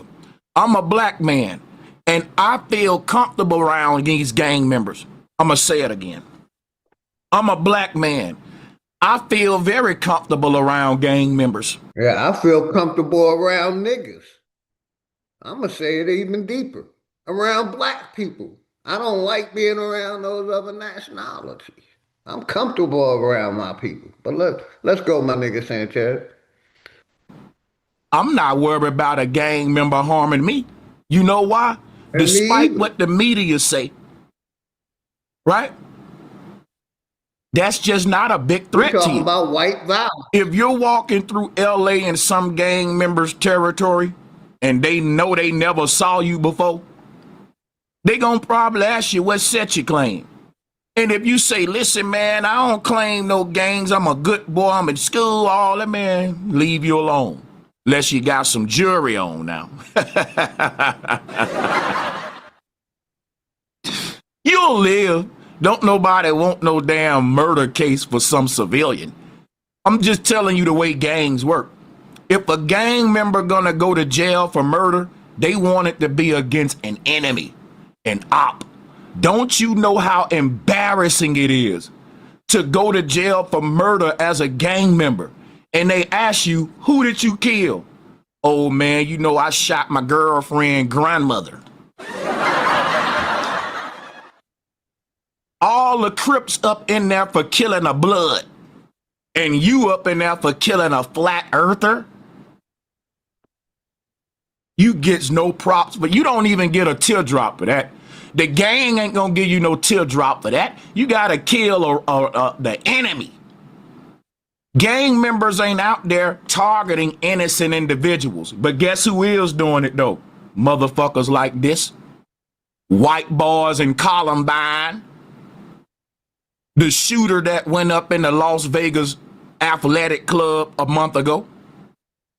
The Oklahoma City bomber, Dylan Roof.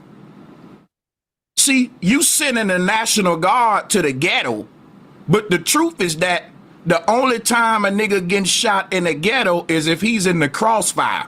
And I will admit that there is a lot of gang violence, but I will also admit gangs ain't targeting innocent people, man. But guess who targeting innocent people? People like this. You want to make America, you want to talk about black violence? And everyone that's talking about black violence is dying at the hand of a white man, and I can't say I don't like it. I'm not going to sit here and lie to you. It does something to me, and what it does to me, I don't want it to stop, goddammit. It's something satisfying. I'm not celebrating the death of nobody, but it's something very satisfying. Totally agree, brother. That this situation presents itself at a time where America is really concerned about black violence. The people that is initiating the mission against black violence, every time you turn around, a white man shooting at them. Trump got the National Guard in the hood right now. And soon as Charlie Kirk got shot, he brought up the fact that I was shot too, and this is just crazy in America. Okay, brother, Trump, you got shot by a white man. Charlie Kirk got shot by a white man. Why do y'all care more about black people's safety? When nigga, y'all are in motherfucking danger. These white crazy dudes want you niggas dead. And you in the hood? Get your ass up out of O Block, man. You can't even do a speech without your life being in jeopardy. And you over there trying to police the hood. It don't even look right. Let me pause, my nigga Sanchez. They're talking about black crime. When, like I said, white people do most of the terroristic crimes and other crimes and white-collar crimes and blue-collar crimes in America.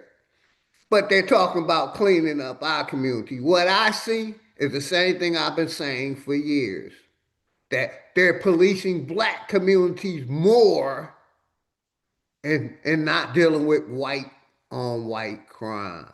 They don't want to prosecute their buddies for the terroristic crimes that they do in America. See, like I said, they give pedophiles a slap on the wrist, the judicial system.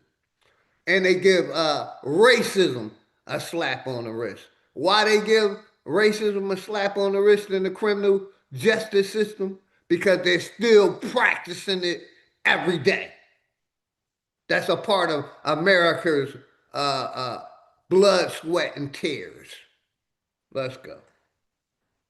It is, you can't even stand up at a podium without somebody trying to JFK your ass. And it's a white dude, but you got all these niggas in the hood, and they ain't even doing nothing to the gang members. They're going to harass the homeless people. They want the people who working hard every day. Hey, shout out my nigga Sanchez. Like I said, he was going in, and this is one of the topics that we're dealing with today. Shout out my brother the telepathic guy. What's good, man? We talking about white on white crime, white terrorism. Who have did the most terrorism in America is white people. And Trump want to send the National Guard to the hood when he was shot by a white person. Why they ain't dealing with white on white crime? Why they ain't dealing with racism? Free speech. They looked up to Charlie Kirk for his free speech, but his free speech was hate against a certain group of people called the niggas. So, why in America dealing with white on white crime? Why they sending the National Guard? And some of our people justify it, even when we show them that white people do more crime in America. They don't want to look at it. I'm Republican. I'm voting Republican. Get away from them Democrats. That's what they say, man. They say they backing Trump no matter what, man. Shit is insane. Let's go, man. Jews, you already know. Charles Johnson, much love, man. You already know. Grand Rise, much love to everybody. Shout out my nigga Sanchez for going in, man. Only a few of us is going in about real topics. And my nigga Sanchez is one. That's why I rock with him. Flat motherfucking power to the Flat Power family, man. To be on a curfew. Martial law type shit. You already know, TJ. There's a white on white crime problem in America that it makes me in fear of my life. And this is coming from a guy who grew up in the black ghetto. And I wasn't in fear of my life. Let me rewind that back, because that's just what I just said. That's just what I just said. My nigga Sanchez going in, man. There's a white on white crime problem in America that it makes me in fear of my life. And this is coming from a guy who grew up in the black ghetto. And I wasn't in fear of my life in the ghetto. I knew there were dangers and gang members and drugs. You just stay away from it and you should be fine. But these kind of people right here, you can't just stay away from them and be fine because they come to you. They are professionals with snipers. Now, who's more of a problem in America? Motherfuckers like this or some gang member that's holding his gun sideways and he topics that affect the people, man. So yeah, appreciate you, brother. My nigga Sanchez going in. Like I said, reiterating the point that I was trying to make. Thank you, my nigga Sanchez. Barely can shoot right. Who am I most scared of? A professional, a terrorist like Dylan Roof, or some Crip member with his gun sideways and a cigarette out of, what's up, blood? That don't scare me like this man right here. There's a white violence problem in America that got me in fear. I'm scared to go speak at events. And I'm not worrying about a black man shooting me. I'm worrying about some white sniper taking away my freedom of speech. I'm going to tell you what Trump can do if he want to make America great again. Protect and serve its citizens. And you dropping the ball by taking the National Guard in the hood to police po folks. See, I like that y'all ignoring the real problem in America, which is white violence. White violence is out of fucking hand. Yeah, white violence is a way bigger problem than black violence because white violence targets innocent citizens. Black violence just kill other black people that's gang members. I'm gonna be honest with you, man. What you call black violence is Crips and Bloods shooting at each other, and this gonna make me sound evil, but I gotta keep it real with y'all. I don't care about gang members killing each other. I'm not in a gang. and I'ma stay away from it. Gang members kill each other every day, and y'all say that's black on black crime. That's blood on Crip crime. That ain't black crime. That's red and blue crime. Every black person ain't no damn gangbanger. So I'm not scared of a gang member because I'm not a gang member. If you're a gang member, you better be scared of gang members. But I'm a civilian and I'm a snitch. So you know gang members ain't stud me.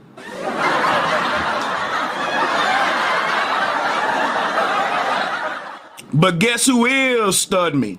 This guy. See, there's a bigger threat in America than any black man, any gang member. And that is a trained professional terrorist ass white man. And guess what? There's a white violence problem in America that is out of hand. The Las Vegas shooting that just happened a month ago, that was a white man. That was a white man that went up in that Las Vegas athletic club and shot up the whole place, killed some people up in there and injured the rest of them, injured some more. The Vegas shooting that took place on the Strip, a white man. I got some more shit for you right here. Check this out. This just happened 27 minutes ago. This happened yesterday. Annapolis U.S. Naval Academy on lockdown after a ex-midshipman, Jackson Elliott Fleming, shot multiple people. You think this gonna get the kind of coverage that the North Carolina stabbing got? Now see, the North Carolina stabbing was a crazy dude and an insane individual. That ain't got nothing to do with no black fatigue, black violence. People talking about black fatigue. Let me tell you something. I got white fatigue. Because every time I turn around, there's some white man shooting up the goddamn place. Now, it's amazing to me that all of you people with it's amazing to me, right? That all of you people with black fatigue keep getting shot at by white folks.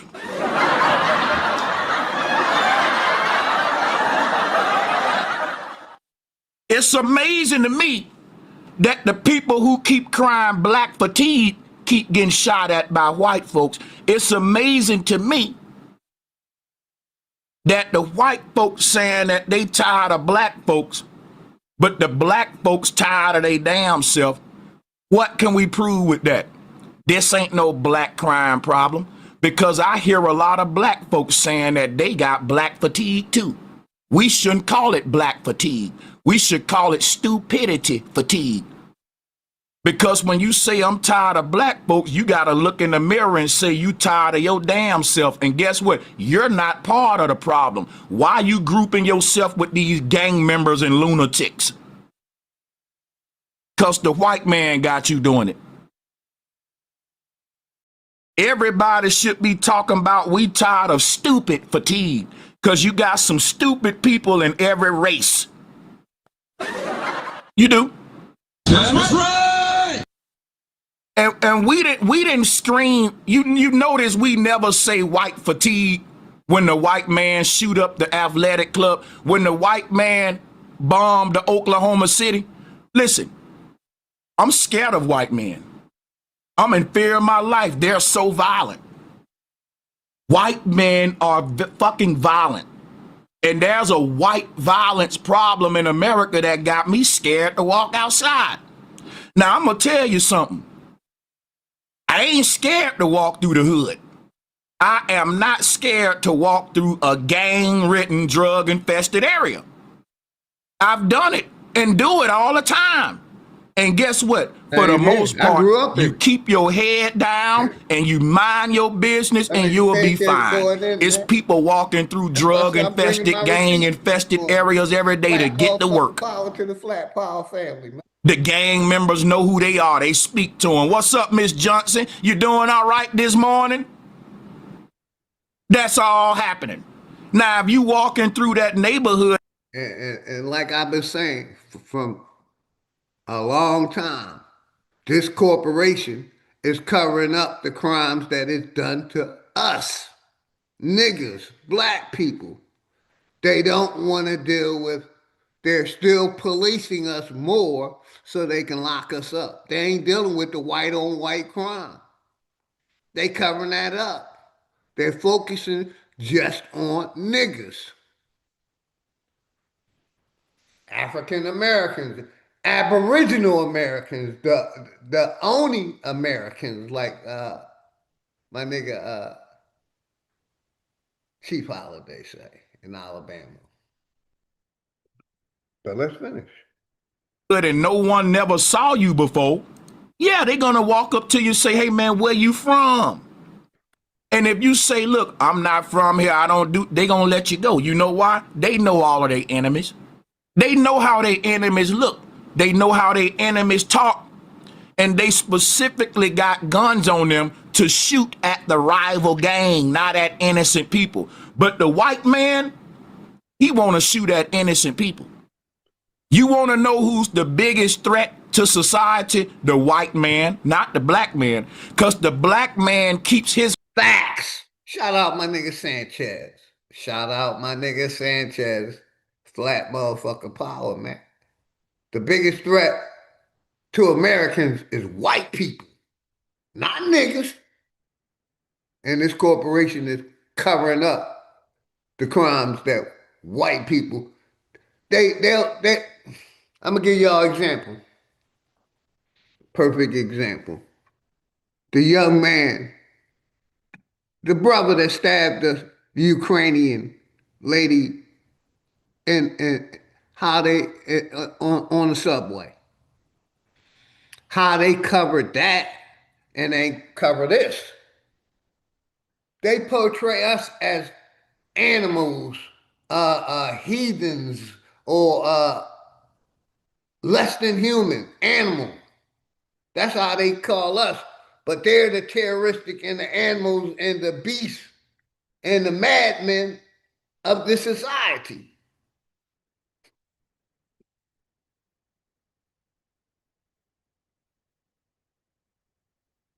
Yeah, she spoke truth. Shout out my nigga Indian Radio, Grand Rising, man. And I've been saying the same shit. But you still got our people that, caping for this shit. They would ever talk about black crime or crime in our communities and not deal with the real terrorists of America. Like I said, I don't fear white people. I be at the pool hall with them. I don't give a fuck. I don't fear them. That's like I don't fear black people. I come to the hood. I don't fear none of them. I don't fear man. I don't fear the police. You're going to do what the fuck you going to do. And I'm going to go out with a bang. And I'm going to keep it real. I'm the same way on YouTube as I am in real life.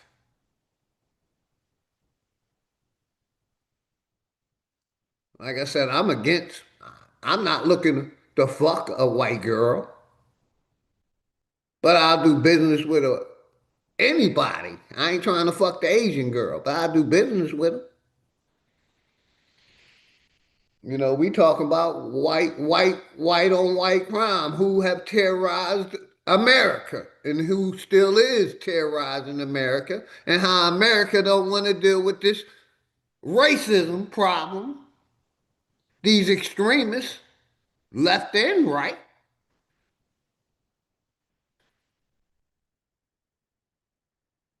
And they rather talk about black on black crime when, like I said, they're the ones that's going to shoot up schools, stadiums, unaliving their family members.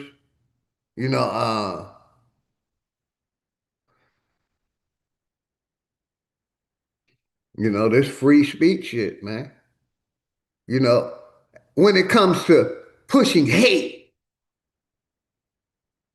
I think free speech need to be censored when you're pushing hate. Now, if you're pushing free speech, a message to the people or a message, that's different. But when you're allowed to push hate and it's not a crime, then go out and basically do that hate.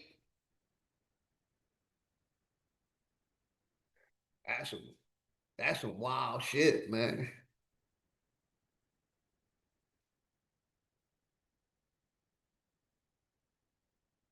Yes, Jackie.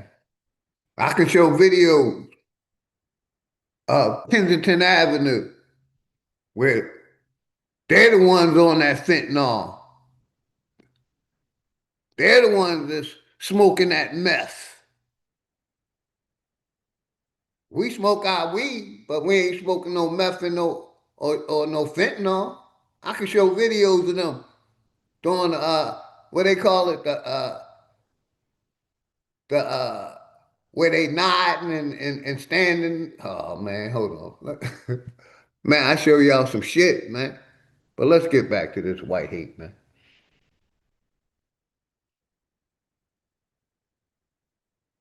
This violence in his little territory, in his community. See, the black violence never bleeds out of the black hood, which is why Donald Trump got to send the National Guard to them.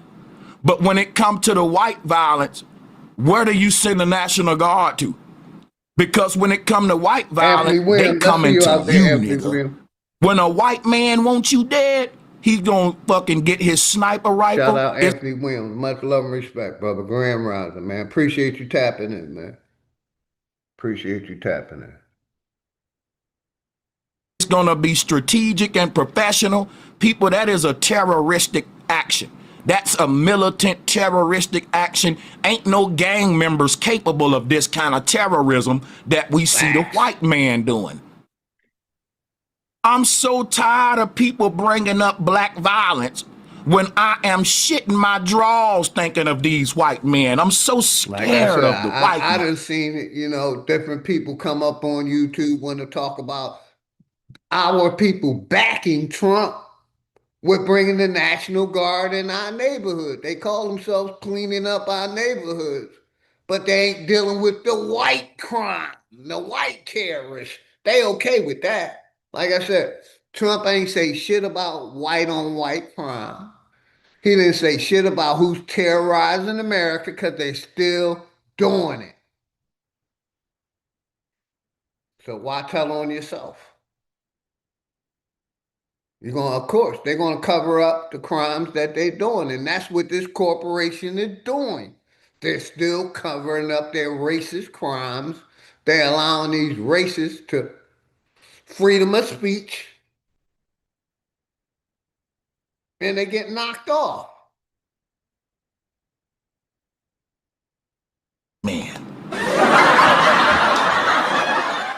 Why y'all think I joined the military? Because I was thinking, shit, I can't beat this man, and he's so violent and dangerous. Him and his guns and his colonization, his capitalism. It is frightening, not to me, not to just me, but to third world countries, to every. Because I wanted to learn how to protect myself. I wanted to be a soldier. I wanted to learn self-defense. I wanted to learn how to protect myself, use a firearm. You know, I wanted to learn how to be a man. And that's what the military taught me, how to be a man. That's why I joined the military. I wanted to be a motherfucking killer.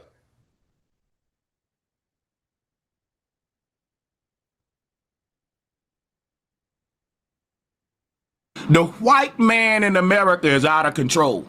He's violent, he's in a rage, and no one will stop him because everyone trying to say black violence. I'm really in fear of my life, man. When it comes to the white men are out of control with their violent behavior. I'm not in fear of my life when I'm in the hood with the gang members. We gotta take more accountability. And that's what I've been saying also, sister. I appreciate you saying that because I've been saying that. We giving it to the Lord. We giving it to this invisible entity and not being accountable. I'm for accountability.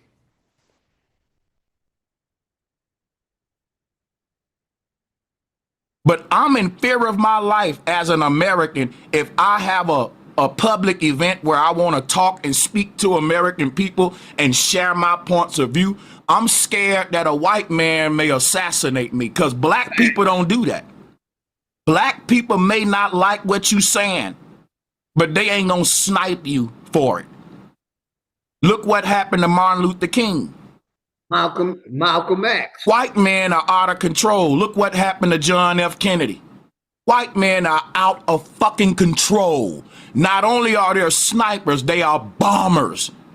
They are vigilante shooters that'll walk up in a place and shoot everybody up. And the thing about the white violence, they are specifically targeting innocent, everyday working Americans that ain't doing nothing to nobody. But the thing about the black violence, they just targeting each other. Why y'all care? Black violence will never bleed out of the ghetto into your little prissy white community. So why do you care, Donald Trump? Why do you got the National Guard and O Block when a white man is shooting at you at your rallies, nigga? You got a whole white man aiming at your damn head and neck, and you got the troops in the hood. Like I said, they're covering up their white on white crime. They don't want to deal with that white people are the terrorists in America. They don't want to deal with that. They don't want to deal with their racism problem because they're the ones that's pushing it. They're the ones that's pushing the hate. They're the ones that's pushing the division. And like I said, not all white people are bad, but a lot of white people don't want to take accountability like we don't want to take accountability. They're scared for their life to go against their white counter-racist partners. Because I said a long time ago, we could bend up with racism. Put their ass to the fire. Make them, basically, you do something terroristic, you get life in prison. You get unalived. But America don't want to deal with racism. They'd rather cover it up because they're still doing it to us today. They're still policing our communities today and ain't dealing with the white on white terroristic crimes that white Americans is doing. And I'm not scared to speak about it. Shit is that? Your homeboy Charlie Kirk just got shot in the goddamn head. They turned his TV off, hit him in the head with the headshot. Let me get my Hassan Campbell on, nigga. You already know, sister. Hit him in the head with the headshot. They turned his TV off. They pulled his water out his cup, nigga. And you know, and what really gets me, my people, is these black people, flag on the play, that come up here and justify them sinning. They justify whatever this corporation does against you. They justify it. And that's not good. That's not good. Like I said, when they did this COVID-19 shit, was the last straw for me. Fuck them. You ain't for the people. You for Big Pharma. You know, I got a video I'm going to play after this one, right? Where they're talking about COVID-19 and how Congress is backing Big Pharma, how Congress gave Big Pharma immunity over vaccines. That's a fact. I'm going to play that video. How? I'm going to say it again. How Congress gave Big Pharma immunity over those vaccines. Basically, they can't be sued. They can't even be taken to court. They got immunity. Big Pharma have immunity over the vaccines. I'm going to say that again. And we're gonna play that in a minute. We're gonna play that after my nigga Sanchez finish going in.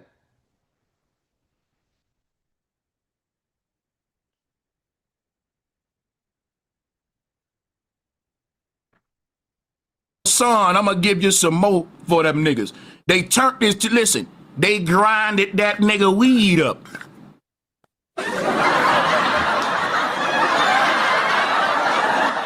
Hey, Hassan, let me give you another one. Listen, they cut his paper. Turned this TV clean off. Mopped his floor. They tied his shoes. Big facts, rum ham solo. He was too busy looking at black gang members when a white man knocked his noodles loose.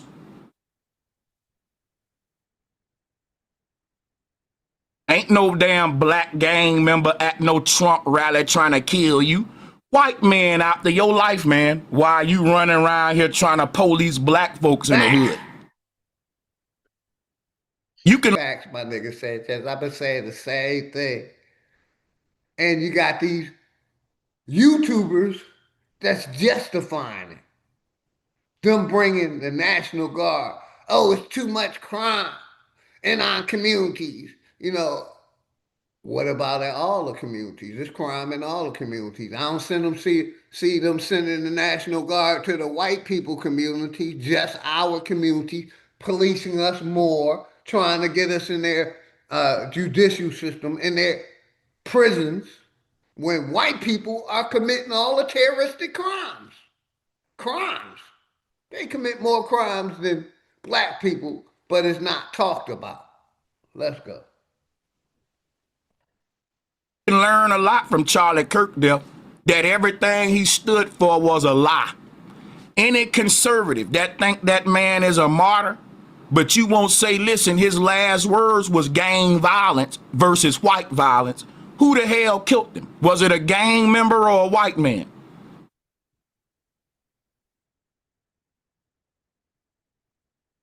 I am fucking in fear of my life when I'm seeing a white man walking down the street. I'm holding my purse. I'm scared of white men. Y'all are fucking violent. The white man in America is out of control, and we got to do something about white violence, man. Every time you turn around, it's a white man shooting up the damn place, and the stories ain't getting covered. Look at this one here. When we was talking about the black man in North Carolina, which is an old ass story that's 2 weeks old, we ain't talking about what happened yesterday with this another crazy violent white man shooting up the place, endangering American citizens. One thing about the black violence, it don't endanger innocent who don't get no days off like Brother Sanchez. My bad. I went too far. Sympathize with us and see Sanchez do got a point. Here we go. You want to take my rights from me because of what some ignorant other black man did. So let me do the same to you then. Because there's a white man that's sniping people, let's go and police white folks. Why don't we bring the National Guard to Utah? Look at what happened to Charlie Kirk. You got the National Guard in O Block right now. You got the National Guard in New Orleans right now. You need to send them motherfuckers to Utah. Look at what happened to your boy. They blowed his nose, nigga. They blowed his...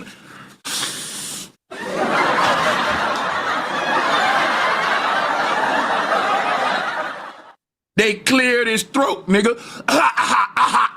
Let me clear my throat.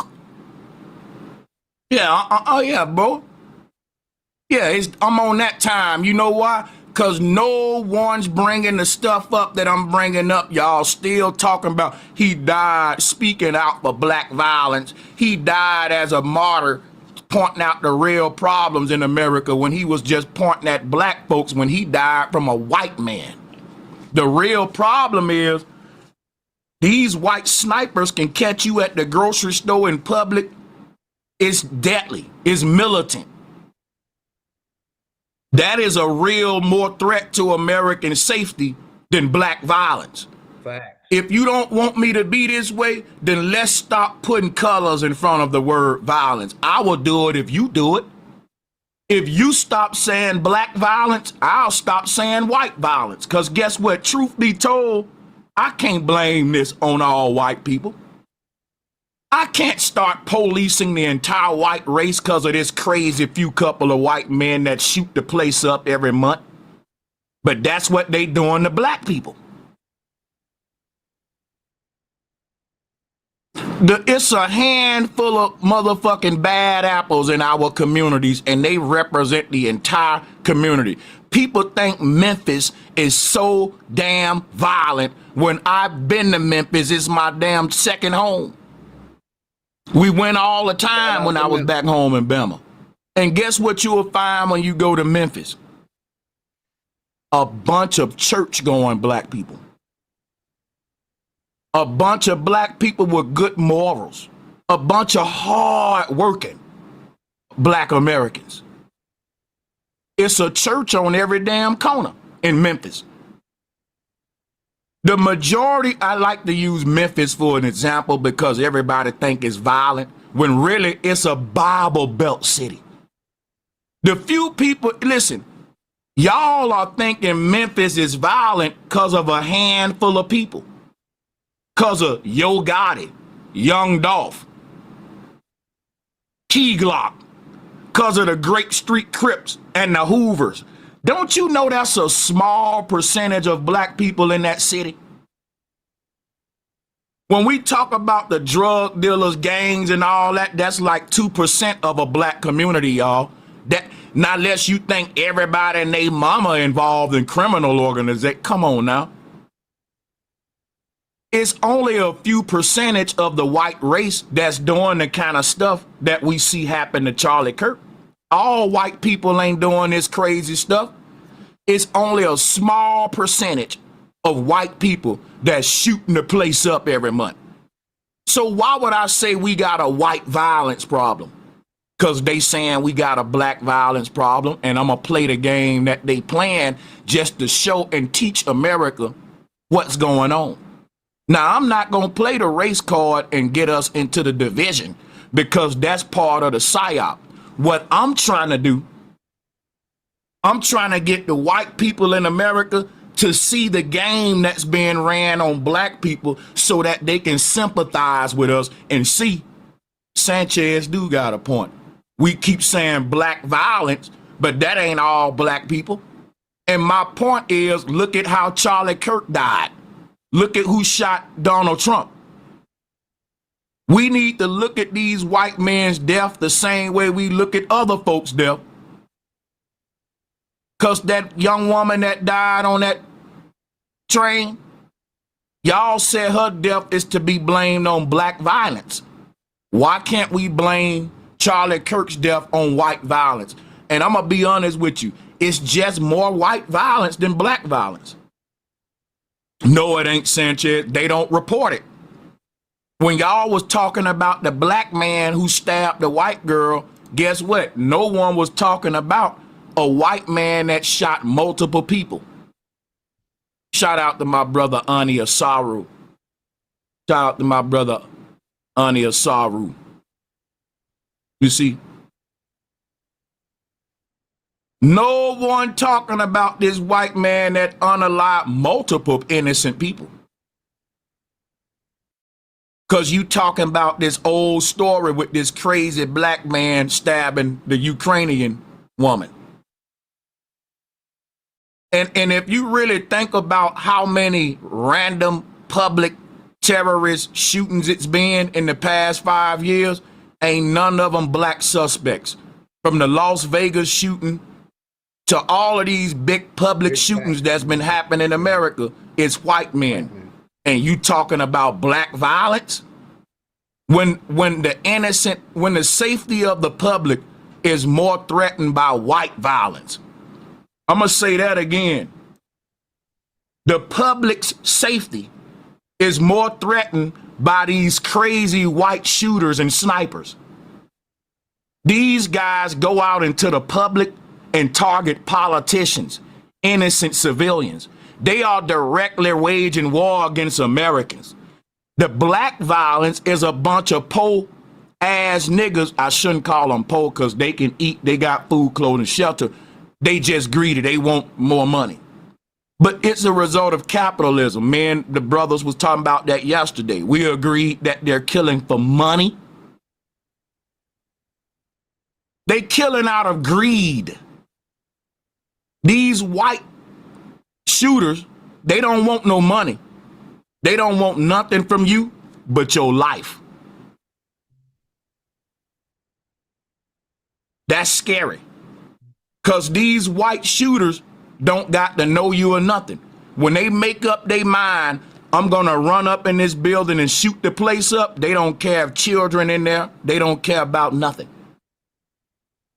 Yeah, I definitely agree. The white violence is more of a threat to public safety than black violence, because black violence often don't bleed out of the ghetto into like the main public areas where everyone go to. Unless you got some crazy black dude swinging a knife on the subway, right? He's insane, like the dude that stabbed the Ukrainian woman.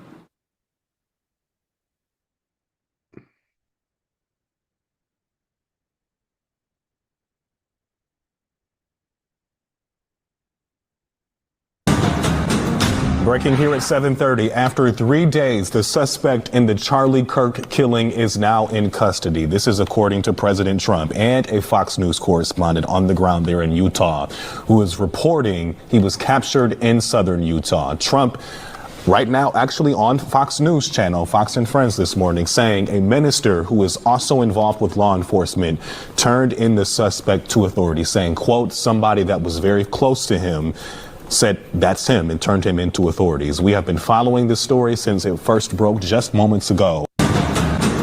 Breaking here at 7:30. After 3 days, the suspect. So a minister turned him in. Ain't that something? Ain't that something? I'm going to tell you what's so fishy about this. I'm going to tell you what's so fishy about it. You got a shooter on top of a building with a sniper rifle that you got to break down and assemble and all that. He takes a position on top of the building. No one sees the glare from the scope that's coming from the sun, which is another thing. The other thing is how you get on top of that building and not be seen unless you spent the night in that area, just slept on top of there, because there's a whole gathering around this event. There's people surrounding the entire area, and it's hard to get in that area without no one seeing you. There is no back part where no one at and all that. I saw the map, the aerial map. So for one thing, the shooter gets into position. Not only does he shoot the man, but he breaks down his rifle, packs it up, gets off of the rooftop, and gets away with nobody seeing him or finding a trace of him. I watch forensics every day, people. This is unheard of. It's too many variables at play. Like, it's gonna take you about 3 minutes to break down a sniper rifle. I'm gonna show you what I'm talking about. Like I said, shout out my nigga Sanchez. I want to come over here real quick. I want to come over here and play this real quick. Real quick. See, our federal health agencies devote a lot of time and effort into treating disease as opposed to funneling all this money into, again, the almost religious belief in the efficacy of vaccines. I will enter in the record, because I had my staff check it out. For the last 20 years, the average efficacy of the flu vaccine is 40%. Yeah, we changed the topic. I didn't see the negative. We changed topics, but we will be back to my nigga Sanchez, and white terrorism. Efficacy, but that's from a Cleveland Clinic last year. That's a study on 50,000 of their employees. That may be a preprint study, but that is worrisome for this coming flu season. I mean, we did see studies that negative efficacy for the COVID injection as well. Yes, And we again, did. all that kind of information was, Yes, we did. dismissed. What I would like to give all the witnesses an opportunity, just if something you didn't say or something somebody else said that you want to comment, I'm happy to have that, have you do that. We'll start with Ms. Tarsal, please. Yes, thank you. As a follow-up to a discussion about VAERS and to what you asked me about what I learned after my daughter died, I was stunned that the FDA did not follow up. I hear There's that, no real Indian radio. investigation.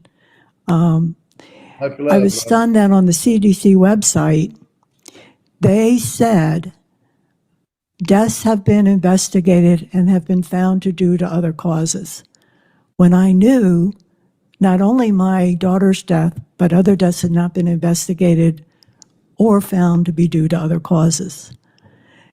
And through a FOIA request, I got all reports about VAERS reports on my daughter's case. Merck, the manufacturer, had filed a report claiming my daughter died from a viral infection. There was no evidence that she had died of a viral infection. I spent a year communicating with Merck. Why did they say that? What's their evidence? They said my doctors told them that. So I went to my doctors. I got letters from the doctors stating that no one, neither they nor anyone on their staff, had ever reported that my daughter died from a viral infection. Yet Merck has that not only in the VAERS report, but on a system called the Worldwide Adverse Event System that is available to doctors. And I guess doctors look at that to get an update on vaccine injuries or concerns. And once it's dead there, they never remove it, even if it's inaccurate information. So I think that's another area in terms of what information is available from authorities, what information is available to doctors from the manufacturer, and what information we get from informed consent. Very big areas that need to be investigated. Thank you. Thank you. Mr. Stein. Thank you again, Senator Johnson, for letting me speak. I wanted to thank everybody again who's at this table sharing their experiences. I know it's really tough to do, and I don't want anything that no loss should ever happen, and it's a very sad thing. And I feel for you guys. I feel for everybody at this table who has suffered that. And I just want to make a point about the influenza antivirals. We know that antivirals need to be prescribed very quickly once people are diagnosed with flu, and that oftentimes antivirals are not effective after the first 24 hours that people feel symptoms. So, we have to think about the fact that, yes, we want to be able to treat and make sure everybody is healthy, but we also have to think about the logistics of this as well, Hey, in shout addition out to my just brother, saying, it's easy to say, Najee well, everybody should be able to Grand get Rising, treated much and love to everybody you should and be the fine family. My afterwards, brother, but Black we have to think about the Indian, Grand logistics Rising, and much love to you and the family, man. the Appreciate reality y'all. that Respect, is man. not all antivirals are going to be super effective, and not all flu treatment and all vaccine preventable disease treatments are going to be 100% effective all the time. Understand. That's why I want to put more effort into researching for treatment. Dr. Hooker. Thank you, Senator Johnson. As a parent of a vaccine-injured child, I've been to DC many, many times. I cannot travel with a vaccine-injured son to the extent that obviously it needs to happen.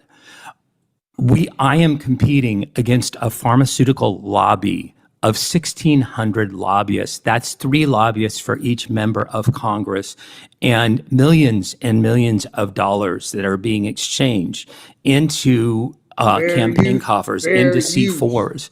This is insane. It cannot continue on.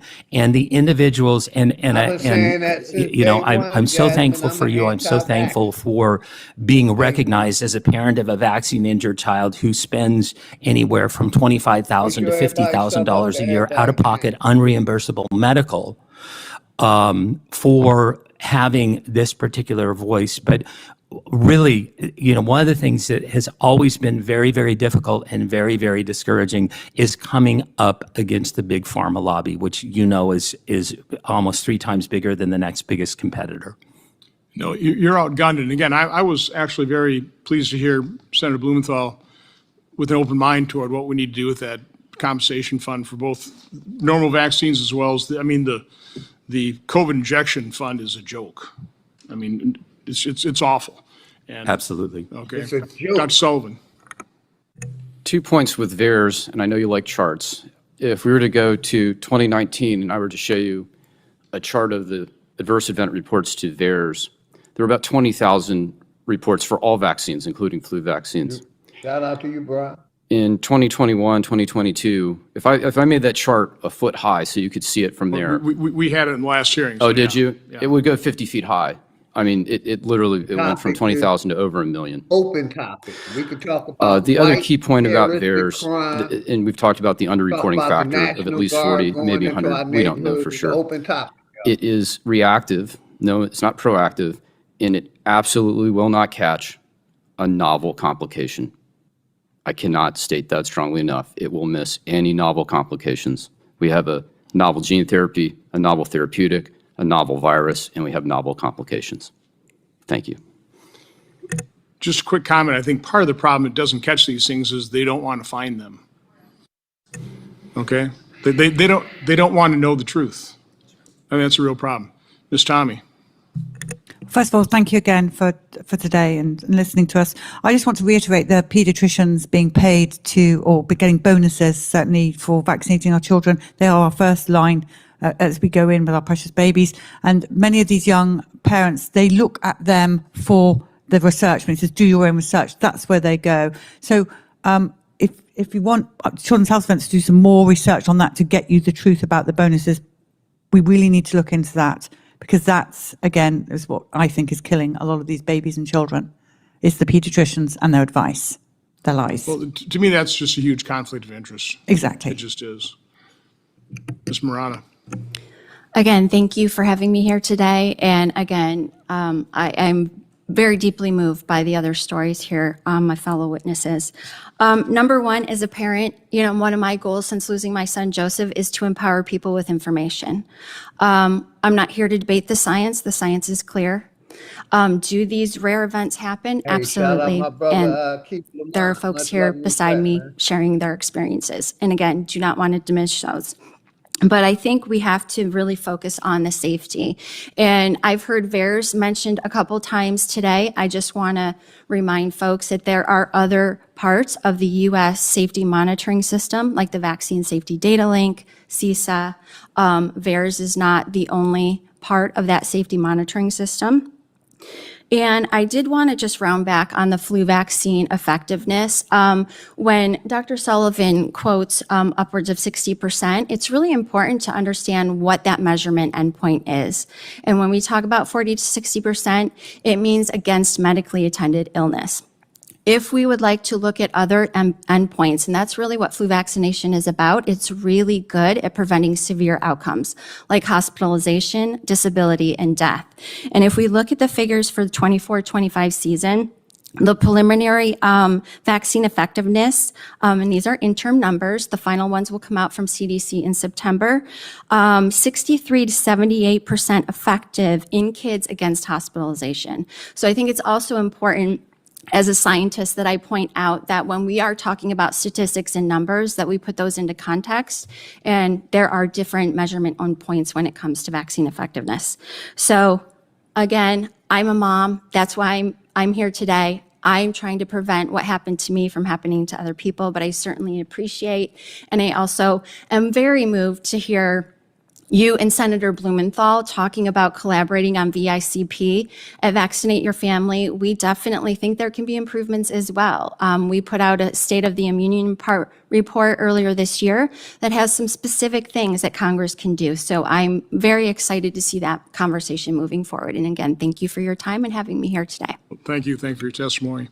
Next, we'll go to Ms. Cordingley. The link's in the chat, man. Thank you. Everybody Yes, can I come up. appreciate the Links in opportunity the to be chat. here to speak for all of those that didn't have the chance to. I feel that we have a lot of growth. We are all here as parents. We want what is best for our children. We want to keep them safe. We want to keep them healthy. I think we can all agree on that that is our utmost priority here. The problem that lies is we have too many conflicts of interests. We have the pharmaceutical companies in the medical schools. Their roots are dug deep. And when you have the pharmaceutical companies that are selling the drugs, also teaching the doctors what needs to happen, you're having a broken system. You're having these doctors that are coming out of medical school, just like Dr. Sullivan said, where all you learned about vaccines was to memorize the schedule. I got you. You didn't learn about how to recognize the illnesses, and that's part of the problem. If we have something that is trying to prevent these illnesses, there's no 100%. These illnesses are still going to be around. Why are these doctors not being taught how to recognize these illnesses and a proper treatment protocol to help prevent any kind of adverse effects from those illnesses? So we may be focusing on vaccinations, but we still have to focus on the diseases and the illnesses at hand because they will never be completely eliminated. And without that complete elimination, we still have to have the education there. And if we don't have that proper education and proper treatment plan in place, we're going to continue having both sides of where we have children that have passed from the illness. And then if we do not have the proper procedures put in place and we do not have that true saline placebo studies done to show the true safety and effectiveness, then we're going to continue to see our children be damaged and killed by the very thing that we are trying to protect our children in this world for. So thank you for allowing me to come here and to speak for all of the other parents that were not able to be here to speak from decades ago even. They matter, their children's voices matter, and I'm here to make sure that we make changes happen. Thank you. Well, again, thank you all for your very important and I would say powerful testimony. On purpose, we sprinkled the witnesses together. We didn't just have 2 on one side and 5 on another. I'm hoping we bridge the gap. These are all true stories. They're all heartbreaking. There are good points made, I think, on all sides. And what we're trying to seek is the truth. We want to know exactly what's happening. We want integrity restored to science. We want our federal health agencies credible. We want doctors, advocating for their patients, first and foremost. So again, there are a lot of issues we discussed. Again, I also am pleased with Senator Blumenthal's willingness to work with me on some solutions. Again, I don't think there are a whole lot of solutions come from the federal government, but there are certain things we do have to do. We're up to our necks in. Yeah, I heard that he don't see many solutions coming from the federal government. I have to agree with that one statement right there. Shout out to all of y'all, man. Let's go. In this one, so I think there's an awful lot we can do, but it starts with understanding what the reality is, what the truth is. And again, I think you've really added to the conversation in a very constructive way. I think this was, from my standpoint, a very good hearing. I truly appreciate everybody's attendance. There may be other people with other stories to tell. I think if you're vaccine injured or know somebody who is, I think certainly Children's Health Defense You can certainly contact I think I my have it in subcommittee's my watch webpage. We have a later. whistleblower account. I've been You can go watching on it. there and I've been click watching here RFK and enter there. your story. Yes, sir. I hope people don't abuse that, but you're certainly welcome to do that. The hearing record will remain open 15 days until July 30th at 5 p.m. for the submission of statements and questions for the record. Thank you all. This hearing is adjourned. I want to welcome everybody to the hearing room. I appreciate your attendance. I certainly want to welcome all our witnesses. I know your stories will be hard to tell, but I truly appreciate you making the time and willing to share your stories. In our first hearing of this Congress titled "The Corruption of Science and Federal Health Agencies, How Health Officials Downplayed and Hid Myocarditis and Other Adverse..." In the health services, the corruption of science and the health system. Let that sink in. Events associated with the COVID-19 injections, I asked Dr. Joel Walscock, an orthopedic surgeon injured by the COVID injections, to describe how those suffering from COVID injection injuries felt.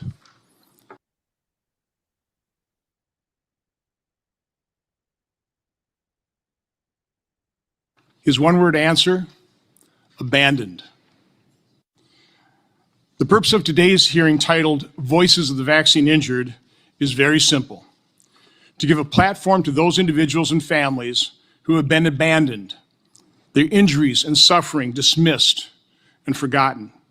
In addition, we will also hear from witnesses whose lives were devastated by fatal cases of severe influenza. And I could say I'm one of those families because I'm passionate about this because of the death of my daughter in 2015 that was covered up by Big Pharma or the vaccine courts. So let's go. We all fear death and disease. The appeal of a simple shot that can prevent both And the links is in the obvious chat, and if anybody powerful. want to come up, the links in the Unfortunately, chat. this strong appeal has overridden critical thinking and prevented rigorous cost-benefit analysis from being done. The faith in vaccines and vaccination Critical policy thinking. is protected with religious-like zeal, and those questioning them are viewed as apostates, dangerous apostates, more than deserving of the scorn, vilification, and retribution heaped upon them. An open-minded review of the history of vaccination dating back to Edward Jenner, the creator of the smallpox vaccine, is both interesting and enlightening. Reading books like Dissolving Illusions, Turtles All the Way Down. And while he talking about that, we could talk about the Tuskegee experiment, how they experimented and gave syphilis to black people. And it was a CDC approved. Let's go. And Vaccines, Mythology, Ideology, and Reality. Or a May 21st, 2025 Substack by Toby Rogers titled "Mapping the Entire Field of Autism Causation Studies in One Article." Certainly opened my eyes, and I sincerely hope will open millions more. And while I have it, mentioned it, I'd like to enter Toby Rogers' article, Substack, into the record without objection. It'll be entered. Understanding the recent history of vaccines is essential to developing a fair-minded viewpoint. In the early 80s, investigative journalists and lawsuits were beginning to highlight the harms caused by vaccines. Education. This led to jury awards for injuries and the withdrawal of pharmaceutical companies from vaccine manufacturing and distribution. If Congress is talking about availability of the vaccines was people at can risk. talk about it. This legitimate concern was addressed with the passage of the National Childhood Vaccine Injury Act of 1986, which led to blanket immunity for vaccines through subsequent regulation. An explosion in the number of vaccine doses on the childhood schedule was a result. Shots. According to Mr. Rogers, quote, prior to 1986, there were 3 routine vaccines totaling 7 injections.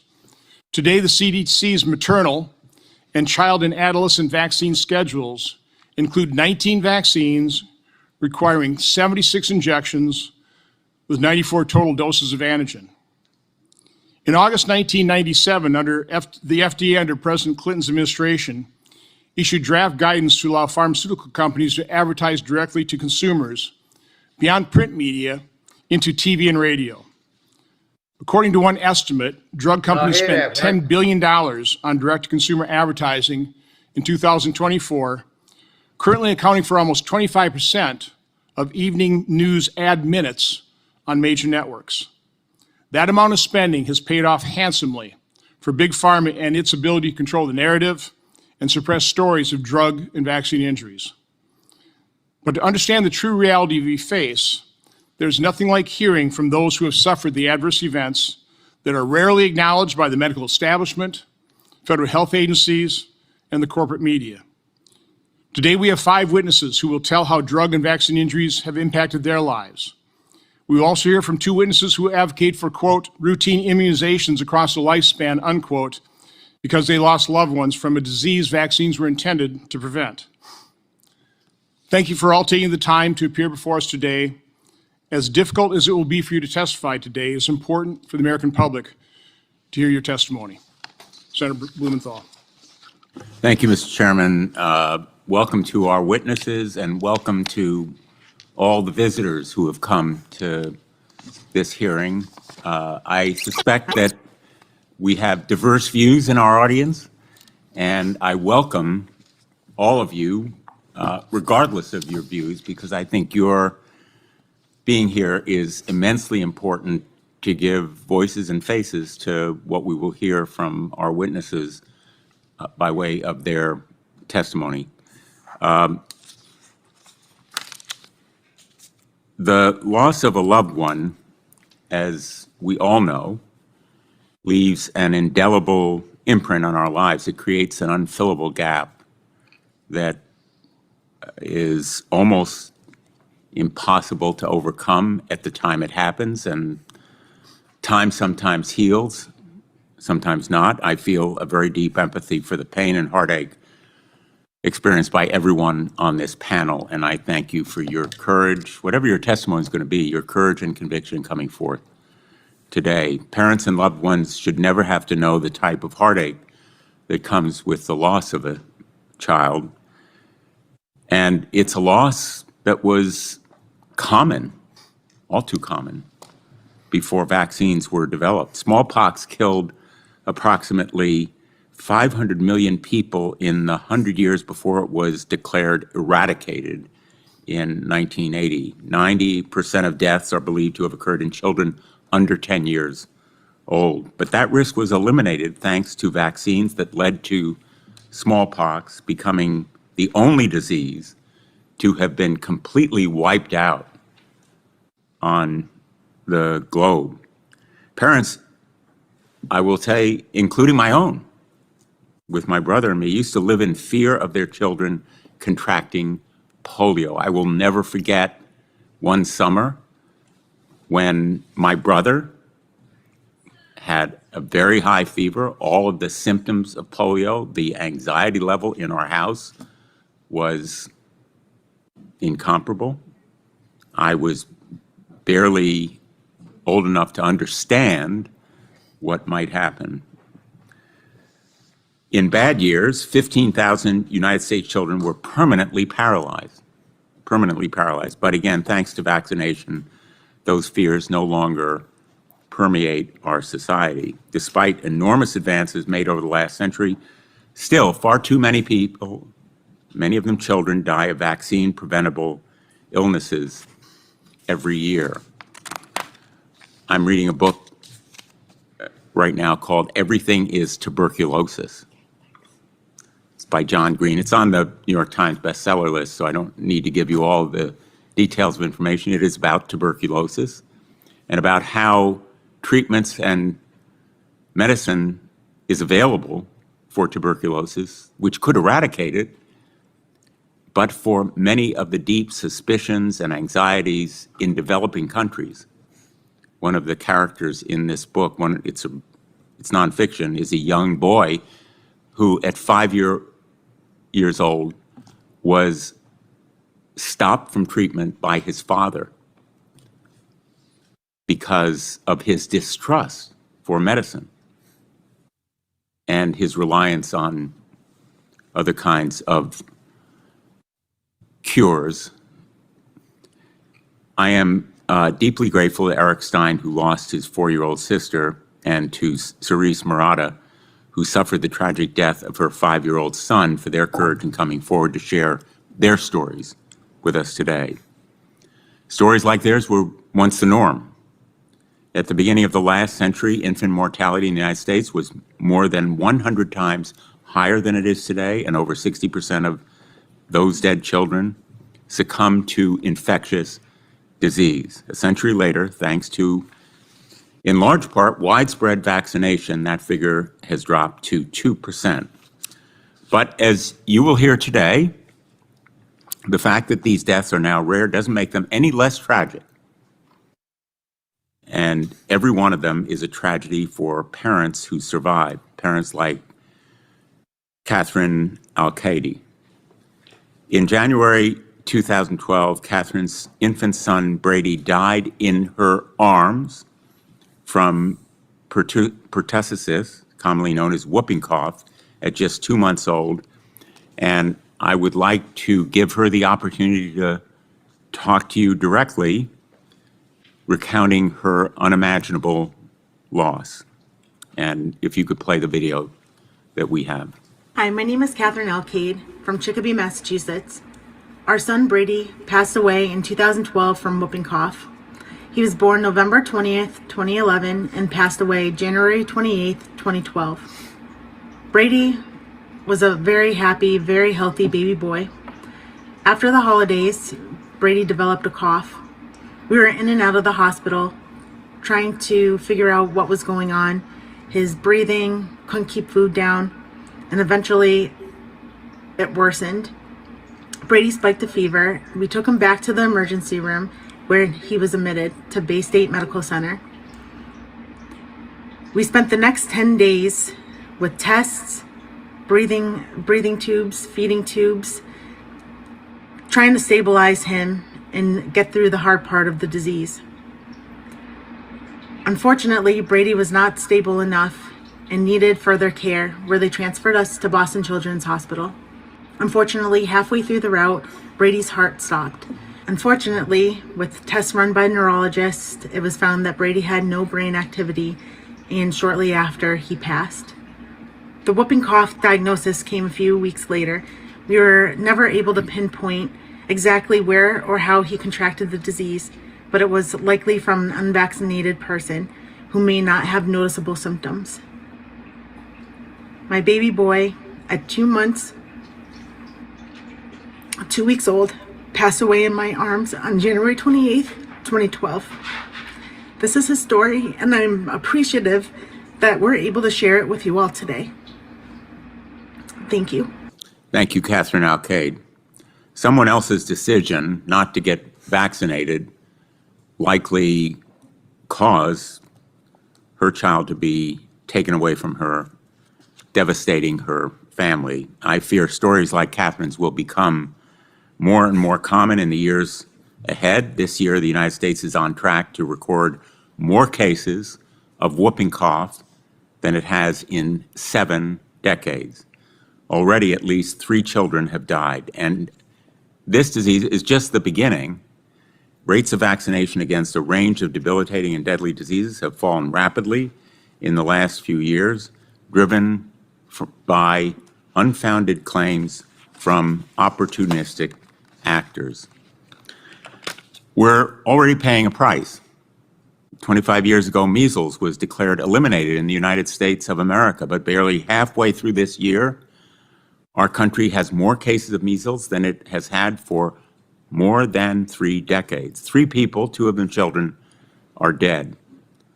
And I have a poster with some of the measles headlines.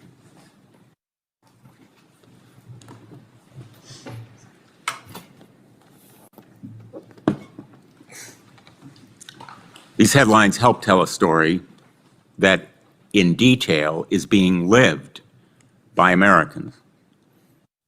And these deaths are made even more tragic by the fact that they were totally and completely preventable. The measles vaccine is safe and effective. It's not only been proven through clinical tests and trials, but by everyday experience of Americans. There have been persistent falsehoods about vaccines continuing to harm our communities, and this misinformation is not only driving down vaccination rates, it's compromising research into the very harms that we need to prevent. Nowhere is this point clearer than with autism. Decades of scientific research have shown conclusively that vaccines do not cause autism. At this time, I would like to enter into the record 6 scientific papers that have shown that vaccines do not cause autism, if there's no objection, Mr. Chairman. Without objection. They're here. Anyone is free to look at them. These include studies done over decades involving hundreds of thousands of children and a comprehensive analysis from the National Institute of Medicine concluding that epidemiological studies, quote, consistently provided no evidence of association between vaccines and autism. This epidemiological research is important and persuasive. Autism research is critically important and has made great strides in recent years. Yet every dollar we devote to studying this thoroughly debunked claim is a dollar taken away from much more promising research. A dollar taken away from educators in special needs classrooms, a dollar taken away from caregivers to help overwhelmed parents. The truth is that for children born in the United States between 1994 and 2023, routine childhood vaccination is estimated to have saved well over 1 million lives. The truth is that telling parents to use cod liver oil to stop measles rather than vaccines has sent innocent children to the hospital with vitamin A toxicity. Hear what they're talking about. The truth is that in the past decade, over 42,000 women in the United States have died from cervical cancer, a cancer that is almost entirely preventable by the HPV vaccine. Today, vaccines, in a way, are a victim of their own success. Parents today do not have to spend terrified nights in the hospital wondering what will... I'm just playing this so y'all can hear it. What the Senate hearing is talking about. Yeah, shout out my brother, the enemy's public. Bright Mo D's, what's good, brother? Bad Saint, much love and respect. Hopefully everybody good, man. I totally agree. Keep Lamont 100% on point, man. I said fair use. I'm playing it because they're talking about it in the Senate. Let's go. Become their child with diphtheria, a disease that, until the vaccine was developed in the 1940s, regularly killed as many as 15,000 children every year, or rubella, which until a vaccine was developed in 1969 regularly infected more than 50,000 people, resulting in tens of thousands of babies born deaf, blind, or with congenital heart disease. We cannot afford to turn back the clock. Scientific advancement has given us great benefits. We need to make sure that every medicine, every vaccine, every treatment or cure available to Americans goes through proper testing and clinical trials and is They don't proved to be have any safe cure. and They effective. can't Nobody cure wants anything, not Americans even a common exposed cold. to side effects or dangers We know as how a they result of fabricate any medical stories treatment. and lies about the safety of these vaccines. But we should be mindful of the benefits after they are proven safe and effective, the scientifically proven benefits.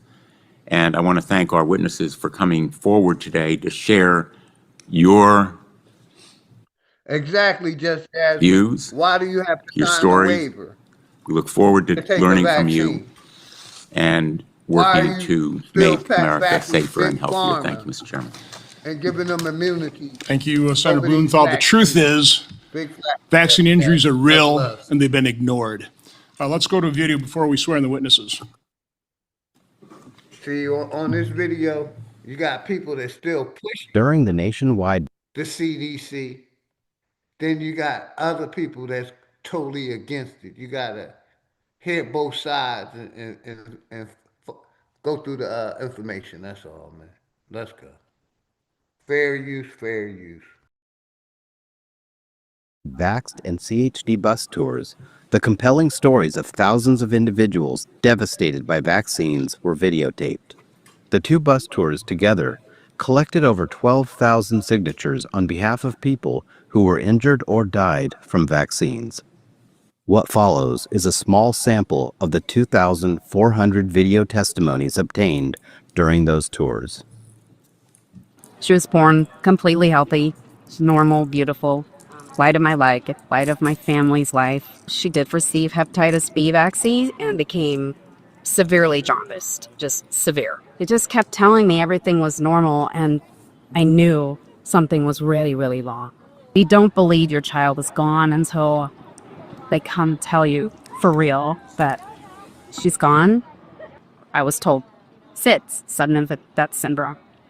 And in the support group meetings I went to, every parent, every single parent there would bring up vaccines and ask. Every story had vaccines involved. A lot of a child died the next day. Got vaccines, high-pitched scream, projectile vomit, whatever, until they died within less than 24 hours. So we were all asking our SIDS support group leader, is there a connection? It just seems like all of us feel like vaccines are involved. He was very athletic, he was very smart, and just a very caring and loving child. I did exactly what the doctor said. I took him. Right now of him talking to his sister from jail and him saying that he has chips in his body, and the microchips was the reason. The microchips told him to do it. I hit the wrong button. We're going back to this one. No, it's this one. Like I said, my daughter lived like 30 days. The chickenpox vaccine after she got itself that vaccine. counteracted something in his genetics, and Yeah, Grand Rising, everybody. Hopefully everybody could. It doesn't represent pharmaceutical companies. I believe is the largest vaccine practice in the world. When we litigate vaccine cases, we cannot rely on credentials or fancy titles. We have to prove our claims with high impact data and sources. For example, I saw a slide put up that showed 3 million lives were saved from COVID-19 vaccines. The citation to it was to the Commonwealth Fund. If you follow that, that's not a peer-reviewed study. That's a blog. It's a blog that used a mathematical model to calculate that 3 million lives were saved. So I agree with the Senator Blumenthal who said, quote, claims made, I think you meant regarding vaccines, we need to examine the evidence. And that's an example of that. We need to look carefully at the evidence we are relying upon when we are making claims about vaccines. I don't think that if I went into court and I was relying on a blog that used a mathematical model, I would be laughed out of court if I was making those claims about vaccines.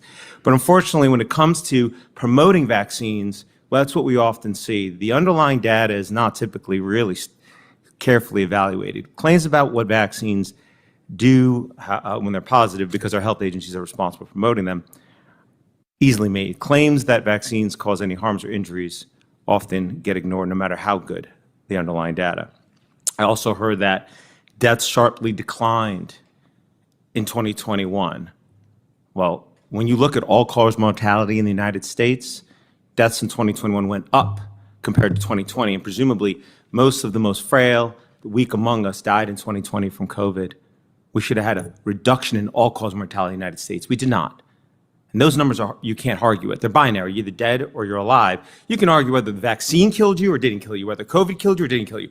But it can't argue with all-cause mortality. And we did not have a reduction in all-cause mortality in 2021. We had an increase. And we really need to answer that question. We have sent many letters to our federal health officials trying to get an answer to that. With that said, not only do we need to carefully study the data and science before we go and litigate our vaccine cases, because again, I don't have a MD or a PhD or an MPH. We also need to understand the economic and regulatory framework around vaccines. And COVID-19 vaccines did not just fall into a vacuum. They fell into a very well developed regulatory and economic framework for vaccines that has developed over the last 40 years.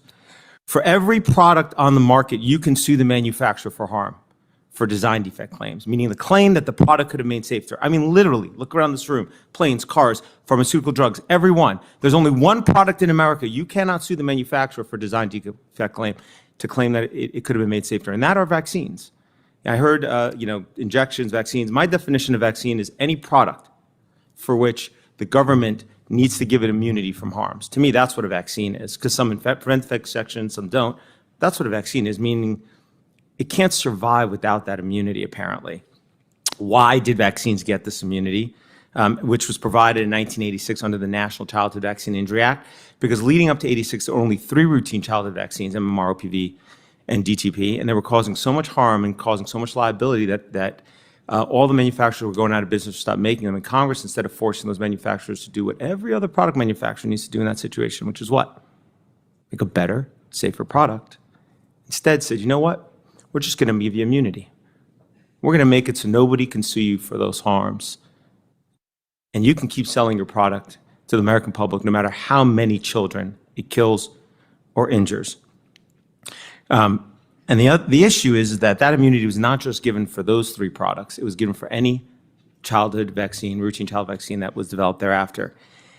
I tell you this not to take issue with childhood vaccines, but to explain to you the regulatory framework in which vaccines have developed over the last 40 years. We have now gone from 3 injections in the first year of life under the CDC schedule in 86 to 29 injections, including in utero, if a child follows the CDC schedule today.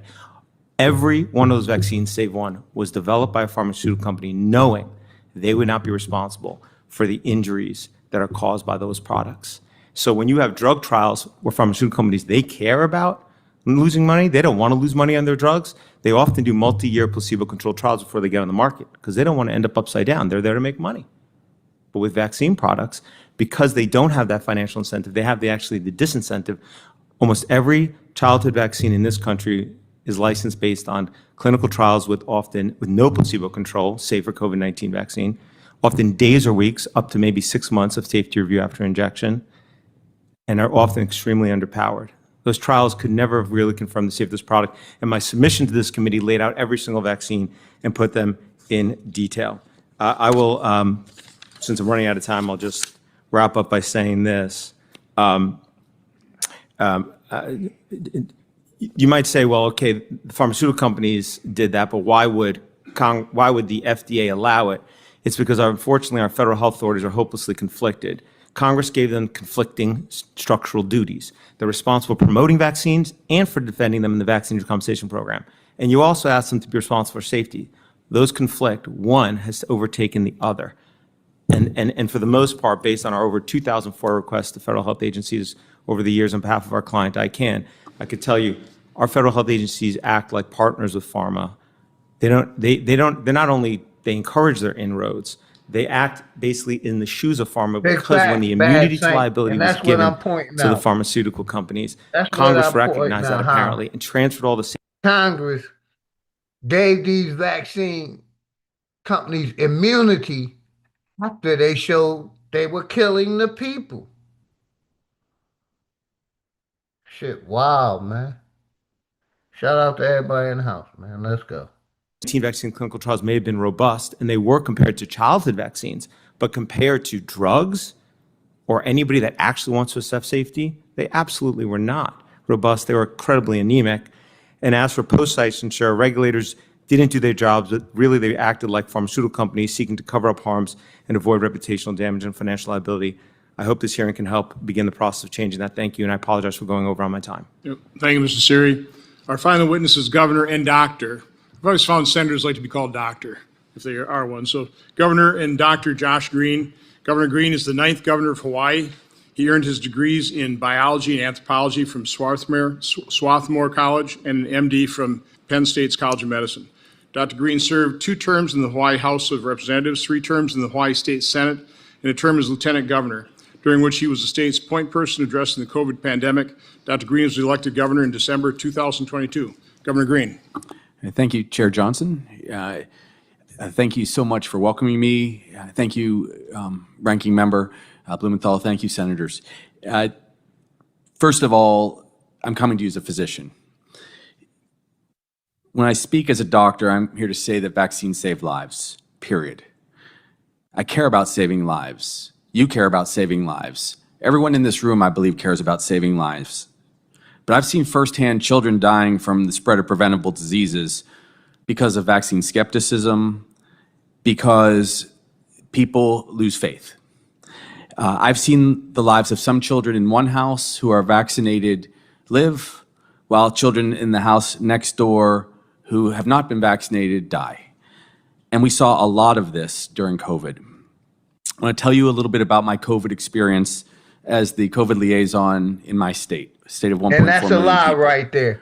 That's And a let big me lie. preface this by saying we People work very that was closely with unvaccinated have not been dying like that. That's a lie. That's fabricated. He's misinforming the people. My bad. I knocked it out. Leave this to one.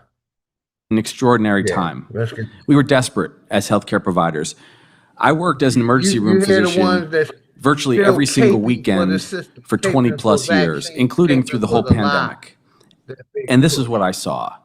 I saw people dying of terrible disease when they caught the Delta variant of COVID especially. I saw people recover better when they had been vaccinated. In Hawaii, we had the lowest mortality rate in the country. We had the highest vaccination rate in the country. People have asked me in the course of the prep for this hearing, well, is Hawaii safer because it's a tropical island state? No, actually, it's heard quite the that contrary. We had he COVID got coming prepped from for this east hearing. in Prepped Asia, him. where it originated, and west, travelers from the mainland. But we put together programs based on science. Day by day, I counted case after case after case because there was so much uncertainty. And I was able to share in our state where we had infectious disease doctors, where we had extra need Links for in the ventilators, chat, in where the we had comments, extra yo. need for vaccinations, Everybody where the rates were join, man. lower. Appreciate And day by everybody for day, tapping in. working with all the healthcare Matter of providers fact, in my let's shout out state the and chat. listening to others. Quick chat shout out. Shout out my nigga Smoke Signals, Keith Lamont, Bad Saint, Old Dude, The Enemy's Public, Charles Johnson, Rumham Solo, Bright Mo D, Jasmine, Nate,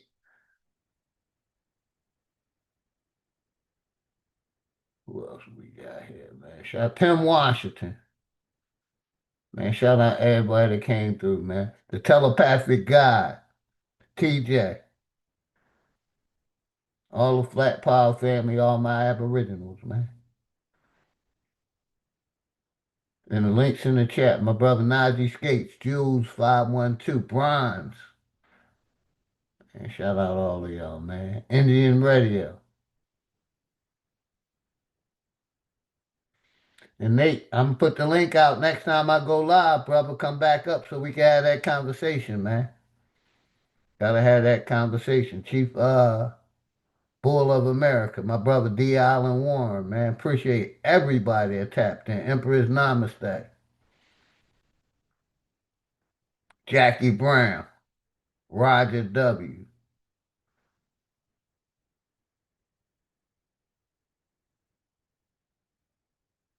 Anthony Williams, the one guy that ain't mod up. Keep coming back, Anthony. I got you. My sister Jules, man. I appreciate everybody in the house, man. And links in the chat if anybody want to come up. Casualties, which we never saw because we fought this disease with great intelligence and great acumen. I will tell you this. There are lots of things to share today. Protests resonated through the COVID experience in my state. People protested at my home, around my family. But the leader of the protests ultimately, after I was worried that he would catch COVID, did exactly that. Ended up in grave, grave peril. His wife was in the intensive care unit. His name was Witkoff. He later disavowed the protests against the vaccinations after seeing individual after individual after individual be intubated and go into the ICU because he experienced it. And that's what we as physicians see too often. Once a tragedy occurs, and my heart is with everyone who had any kind of reaction to the vaccines that we're talking about, or loses a loved one, This of guy course, we clown love right here. our fellow mankind. But we cannot turn away from science. So these are some of the things I wanted to share with you We today. heard earlier Ultimately, that we science have to has decide been, whether we're going to be committed to public health in our country. And right now, we basically are in been, great peril. It is absolutely my firm belief that vaccines have saved millions of lives over the last they've 50 been years, tainted. 150 The million scientists have by been many tainted. people's accounts. It's decreased infant No, we mortality don't by trust your 40% science or globally. your And we have information to from continue to commit science ourselves in anymore, this sir. way. So I'm concerned. I'm concerned that as we end up in a politicized discussion, Hey, that we shout will out my move brother away from from science. We will Ghetto not trust Child one Clinic, another, Grand Rising, experts. man. We will not trust one another, and we will end up in Exactly. conflict. So what I would say is this. It was Let's work together. either Let's a find a way to pre-existing actually find the condition common ground to protect our children. or they put some virus on them. Like you know, the one what they was talking about, the protesters. But like I said, they covering up the safety of these vaccines. And you got these doctors that take these hypocritical oaths and lie to the people. We've been seeing that these doctors are jabbed up and compromised. But let's go, man. You, Governor Green. Quick comment.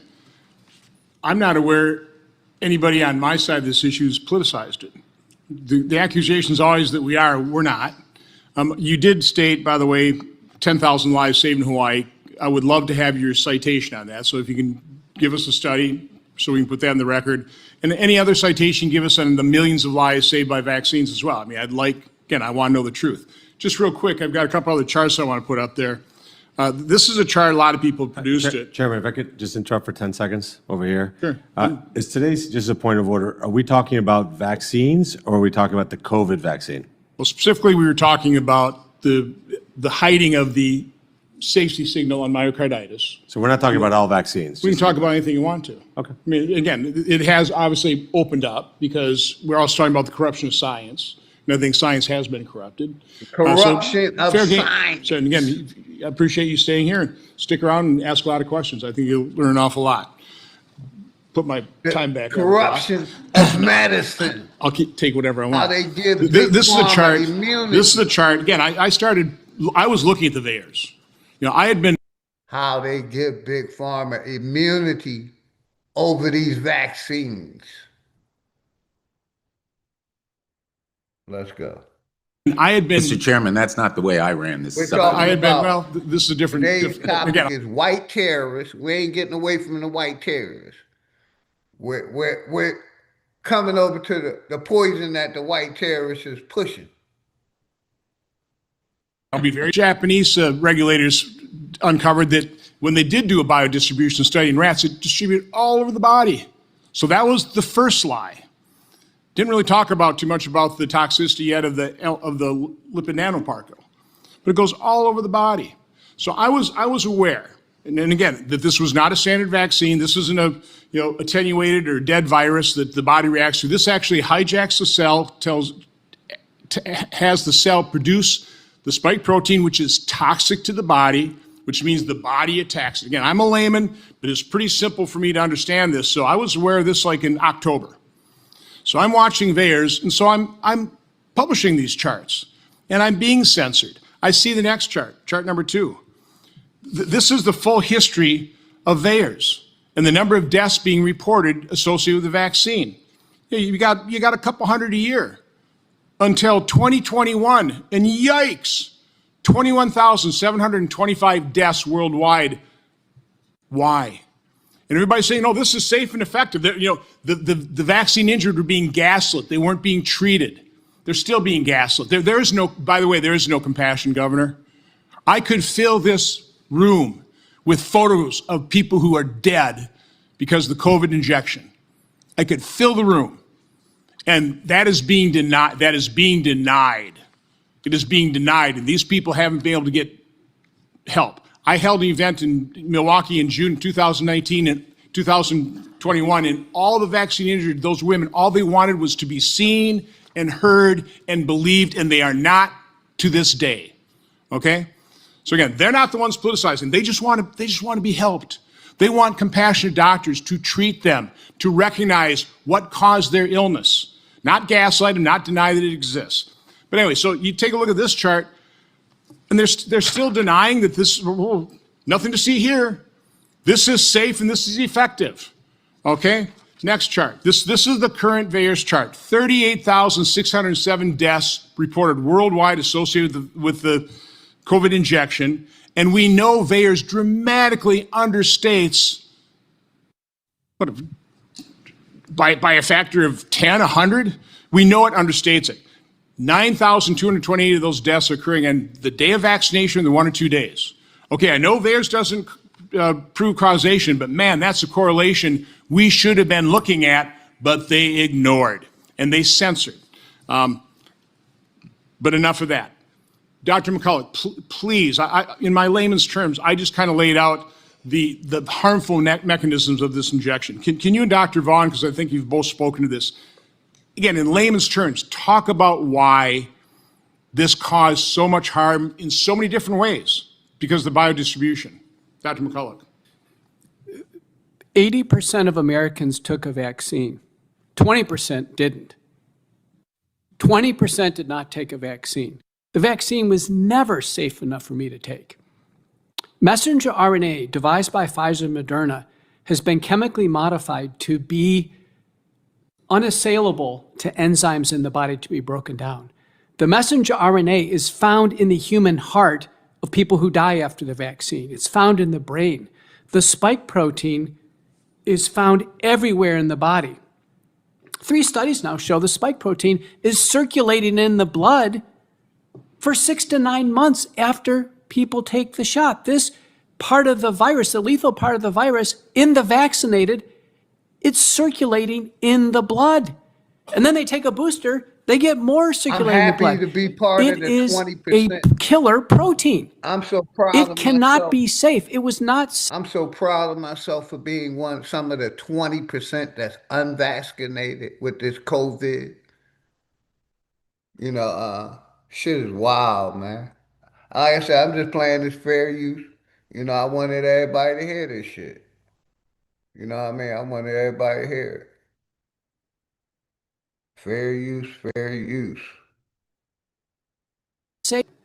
It's not on the FAQ. Yeah, There's right, never been a enjoy it, man. Let's prospective, talk about it. randomized, double-blind, placebo-controlled trial ever showing that COVID-19 vaccines reduce mortality or hospitalization. There's not even a valid non-randomized study. Thankfully, COVID mortality went down for 3 reasons. Because we all got the infection, vaccinated and unvaccinated, so we developed population natural immunity. We developed early treatment. Credit to Operation Warp Speed. We used all the Operation Warp Speed tools, additional drugs. We treated patients. Y'all hear that? Y'all hear that? Y'all hear that? Warp Speed. Who implemented Warp Speed? Trump. Y'all hear this shit, right? Y'all hear this shit, right? Who implemented Warp Speed, man? Multi-drug protocols at home so they don't go to the ER. So Governor Green never saw the patients we treated because they were successfully treated at home. And the third reason is that the virus mutated to a much milder form. Those things happen concurrently with rollout of the vaccine. The vaccine cannot be falsely credited with saving millions of lives. We can't allow false drug advertising to be put up on a poster behind one of our public servants.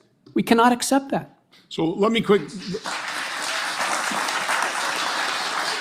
Shout out. And I will have a lot more. I will have a lot more questions. Put up my last optional chart number 4 here. Hold on, let me see if I can go back just a little bit. Different variants. Again, I've read a lot of information about vaccination into the midst of a pandemic driving variants. Is that what happened? I don't know. But you would think if a vaccine were that effective, the tail would just continue and the pandemic would be over. But that's not what happened.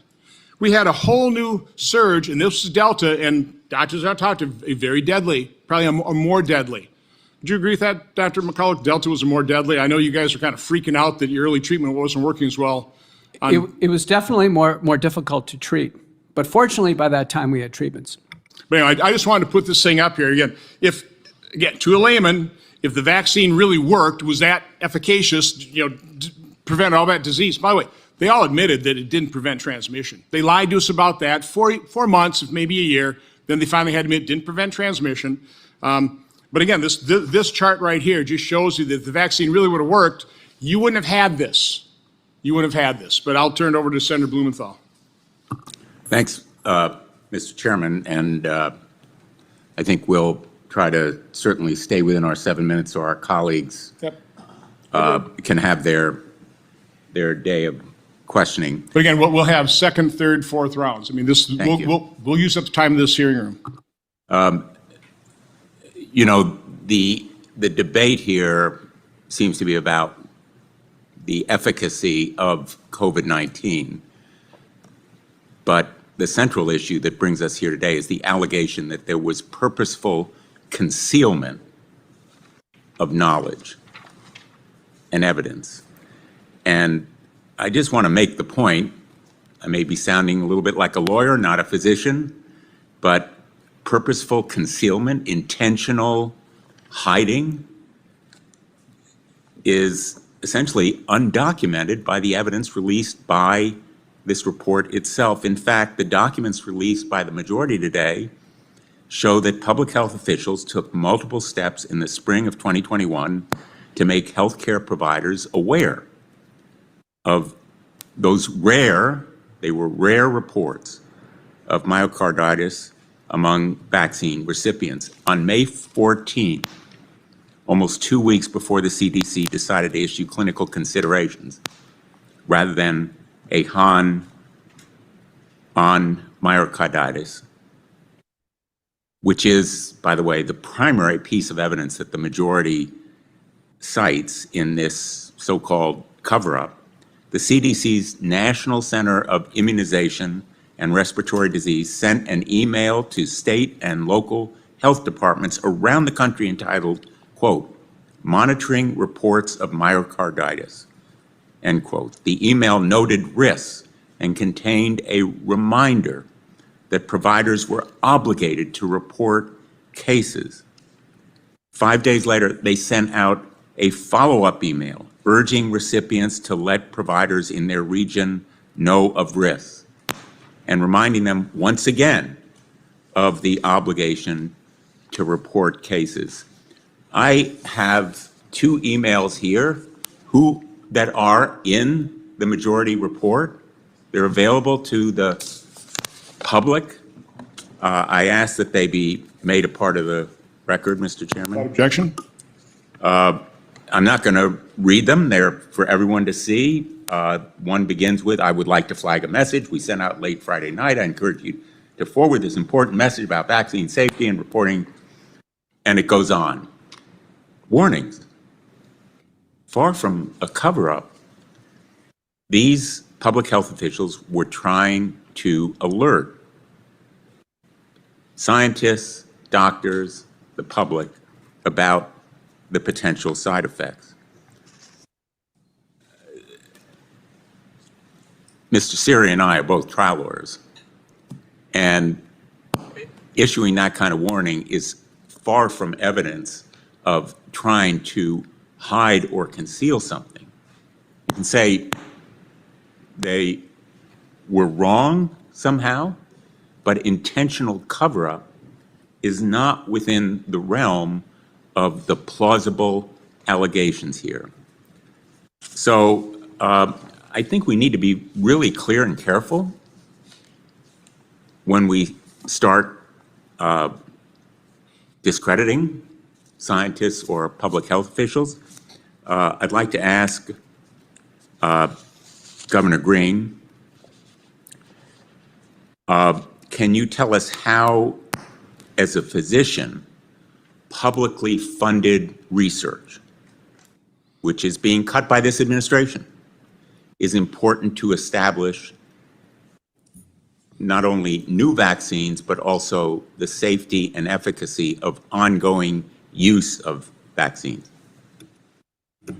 Thank you, Senator. So as governors, we rely on funding to do so many things from the federal government, and cuts to research will be devastating. You can't just simply pause research and wait until a different ideology resumes governing, or until we get through these hearings and we restart critical research projects, we will lose ground on this science and the science that benefits from it, the R&D that goes forward. We've all been very supportive for decades of advanced scientific research. Sometimes it happens through the military, sometimes through our universities. We are in deep trouble if we stop the research component of our commitment to our people. We will also be in grave danger if we don't do the public health assessment in our states, in our rural areas, because we will not even know what we're being affected by. We will be blind to the diseases that roll through our communities, whether it's chronic disease or acute disease from an infection like this. And I just need to address a couple statements that I feel are misconceptions. And I'm not judging. I feel that there is a misconception that the COVID vaccination didn't decrease the severity of disease. That is what it did. It decreased the severity, and I saw this clinically, and we saw this from a public health standpoint. It decreased the severity of what people were facing, so they didn't die, or they died at a much lower rate. And you can see that in the charts that we've seen, but through looking at them through a different lens, the exact same charts. When the death rates dropped because people had begun to develop immunity, because their immune systems were responding to the vaccination. And in fairness, we could debate the language, but even some of the individuals that are also testifying with me here today referred repeatedly to the mRNA vaccination because it was putting these particles into people, and then the immune system was responding to them. And so I do feel that it's a vaccination, but be that as it may, we ultimately saw the ability to stop the severe and deadly cases in our hospitals. And so there are many ways to view vaccinations. There's many ways to view treatments, and they're all valuable. For some, vaccinations straight up stop infection from occurring. That's the case when we talk about measles. Measles, mumps, rubella, when you get that vaccine, you really prevent the spread to a great degree. And it was commented earlier that we were misleading, or we were being misled by others on what the vaccinations were doing and what the information was that was being shared. Well, let me tell you what it was like during that period. And we all saw it. There was a great deal of confusion because the unknown was so enormous. And to the credit of scientists and to the credit of those who invested in the research at, again, extreme speed and extreme dollars, we were able, as a nation and a global community, to find our way to something that helped us. He meant to say warp. Now, of course, there were some tragic outcomes. And again, not a single case should ever be dismissed, minimized. No one should be impugned. But the grander picture of a vaccination program is to protect all and to find a way to protect people so that they can also help protect the people around them, which is why the research is important, the spending is important, why I'm very concerned about the announcement yesterday that we will only be recommending vaccinations for people over 65 or those with chronic disease, because a couple points. One, first of all, and I'm sure many of you had this experience, the chairman mentioned going to Swarthmore College, which is my alma mater. The president of our class, named Nick Jesdanin, 51 years old, unvaccinated because the vaccinations were not yet available, healthy, a marathon runner, died of a COVID infection. He was a prominent writer, an extraordinary human being, but utterly healthy. And that may have been, of course, more rare than an 82-year-old or a 91-year-old contracting COVID and dying, but it does happen. He is an individual that would have been vaccinated immediately when given the opportunity. And also, the reasons that we were able to avoid so many unnecessary deaths in a very difficult to treat state, where we have one, two, three, sometimes four generations of. You see the ones that's still pushing this vaccines, then you see the ones that's going against it, man. They keep saying it's unvaccinated, immunization. I'm against all immunization.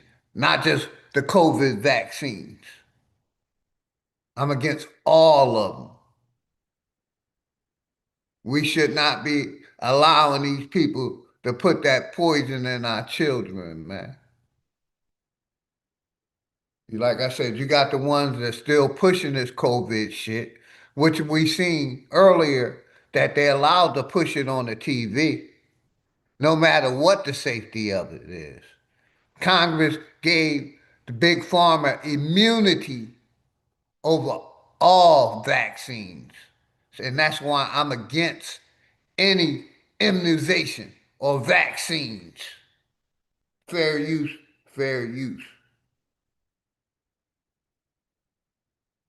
Big facts, Indian Radio. They acting like they just didn't randomly roll out untested jackawackies to everyone. May I remind them exactly, sir.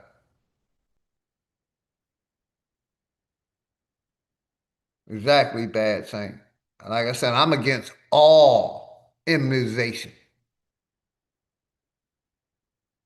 And, other point I want to bring out is how Congress, these same people up there talking, running this shit, gave Big Pharma immunity over vaccines. Why did they give Big Pharma immunity over those vaccines? Because they know they were killing and poisoning the people.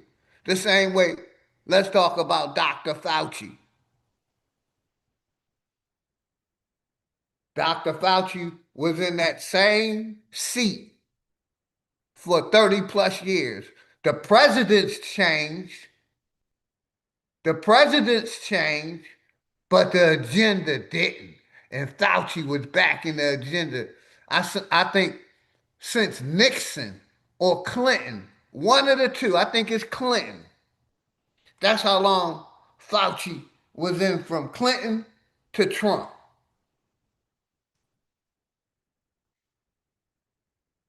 Why did this Congress give Big Pharma immunity over the vaccines?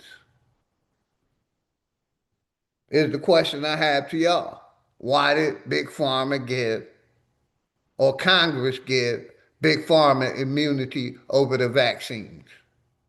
See, that's nothing. That's a fact that I'm speaking right there. That's the question. And we supposed to trust Big Pharma or Congress? Let's go, man. I don't trust neither one of them. People are available at each facility, how many infectious disease doctors, and so on. So that if someone truly didn't believe COVID was a threat, and some people felt that way, they could just look at the data and decide for themselves how they would respond in their lives. This is how you talk to your constituents about something that's this disconcerting. The data that y'all censored. The data that's still being censored today with people that's going through COVID-19, how they're still unspoken. Just like, basically, I didn't get my voice wasn't heard when my daughter died of your vaccines. The same way, how y'all censoring me, like y'all censoring the people that's losing loved ones over this COVID-19. The way y'all covered it up, the CDC, how all that shit is being broken down, changed. Like I said, Dr. Fauci, was in control of that for 30 plus years. They kept covering up the safety of AIDS or, AIDS. They covered up the safety of syphilis, of different venereal diseases. They've been lying about the safety of all of these, the CDC. It was a business, but let's go.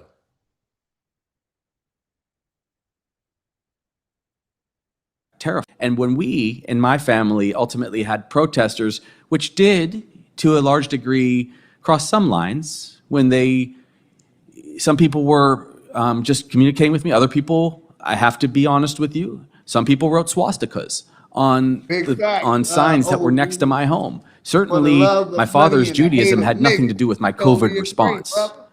But I can tell you that sometimes because people were traumatized, and I understood how scared they Yeah, were, they and I know they killing understood people. what they were hearing out there. But that's how you talk to people. And if we do that after not, and I have to be honest about this, if we don't systematically dismantle our public health system, we'll be okay. We will find common ground, even though I suspect that there are some pretty significant differences Like I said, between me this and some of guy, the he's other a testifiers doctor. on what we He's would still do covering up with for the next that pandemic. COVID-19. We would actually be able to still move forward together. Very Yeah, I mean, I think, something you said earlier, I thought stuck out to me, the sense of that, no one should be ignored. I think that's a principle I hope everyone here can agree upon, that I think they always have space for more transparency. But also just keeping in mind that broader context. I mean, as you're saying, here are the challenges that we're facing when it comes to this system and how we can work on it. And certainly, I can imagine your experience, whether on addressing COVID or in Samoa, certainly that becomes more difficult to fully enact this monitor, identify, and the transparency report. When you're in the middle of a crisis, when you're in the middle of the chaos, that's something I think we can try to do to improve.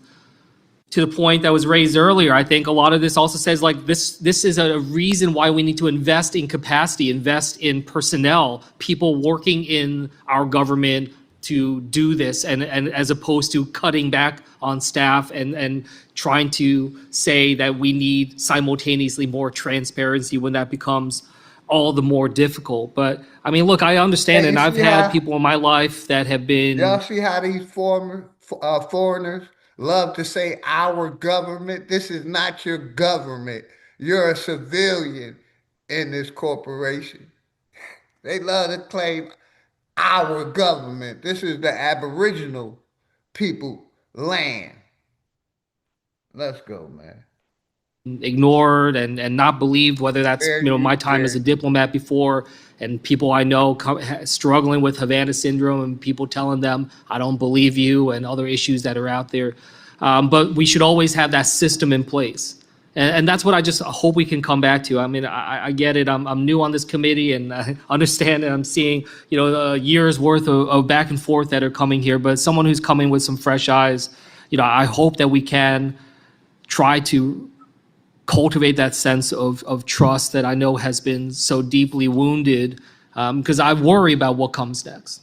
I worry about how we deal with the next diseases, the next pandemics, how we try to move forward and understand how this technology of mRNA and others try to move forward on. So I just appreciate being able to hear this all and try to figure out how best I can be able to relate to the people in New Jersey, around this country, about the safety of the COVID vaccines that I have seen be able to save lives, but also be able to assure that we won't ignore people if they have other concerns, and we do our best to be as transparent as possible, and to be careful of accusations of personal malfeasance, especially with some of our public servants, in terms of whether or not they were intentionally withholding information or not. We need to be very careful about those accusations on this committee. And with that, I'll yield back.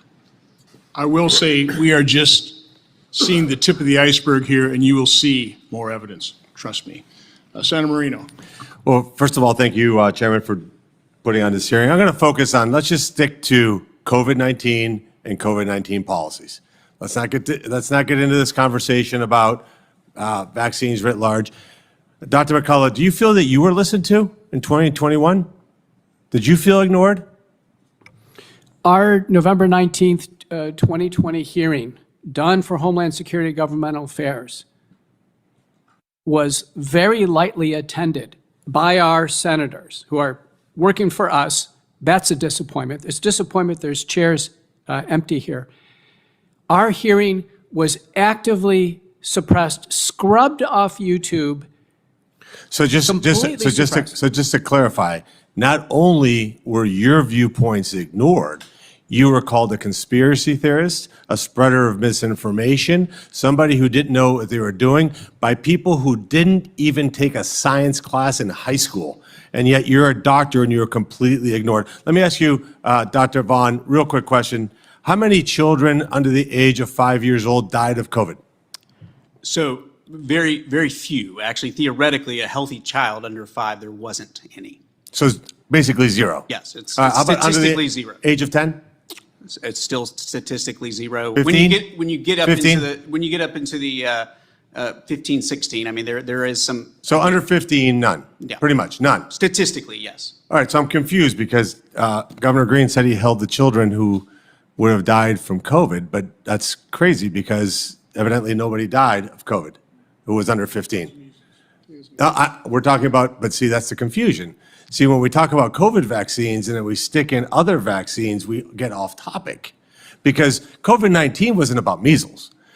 Now, Dr. Thorpe, do you think, good idea or bad idea, that you should close schools?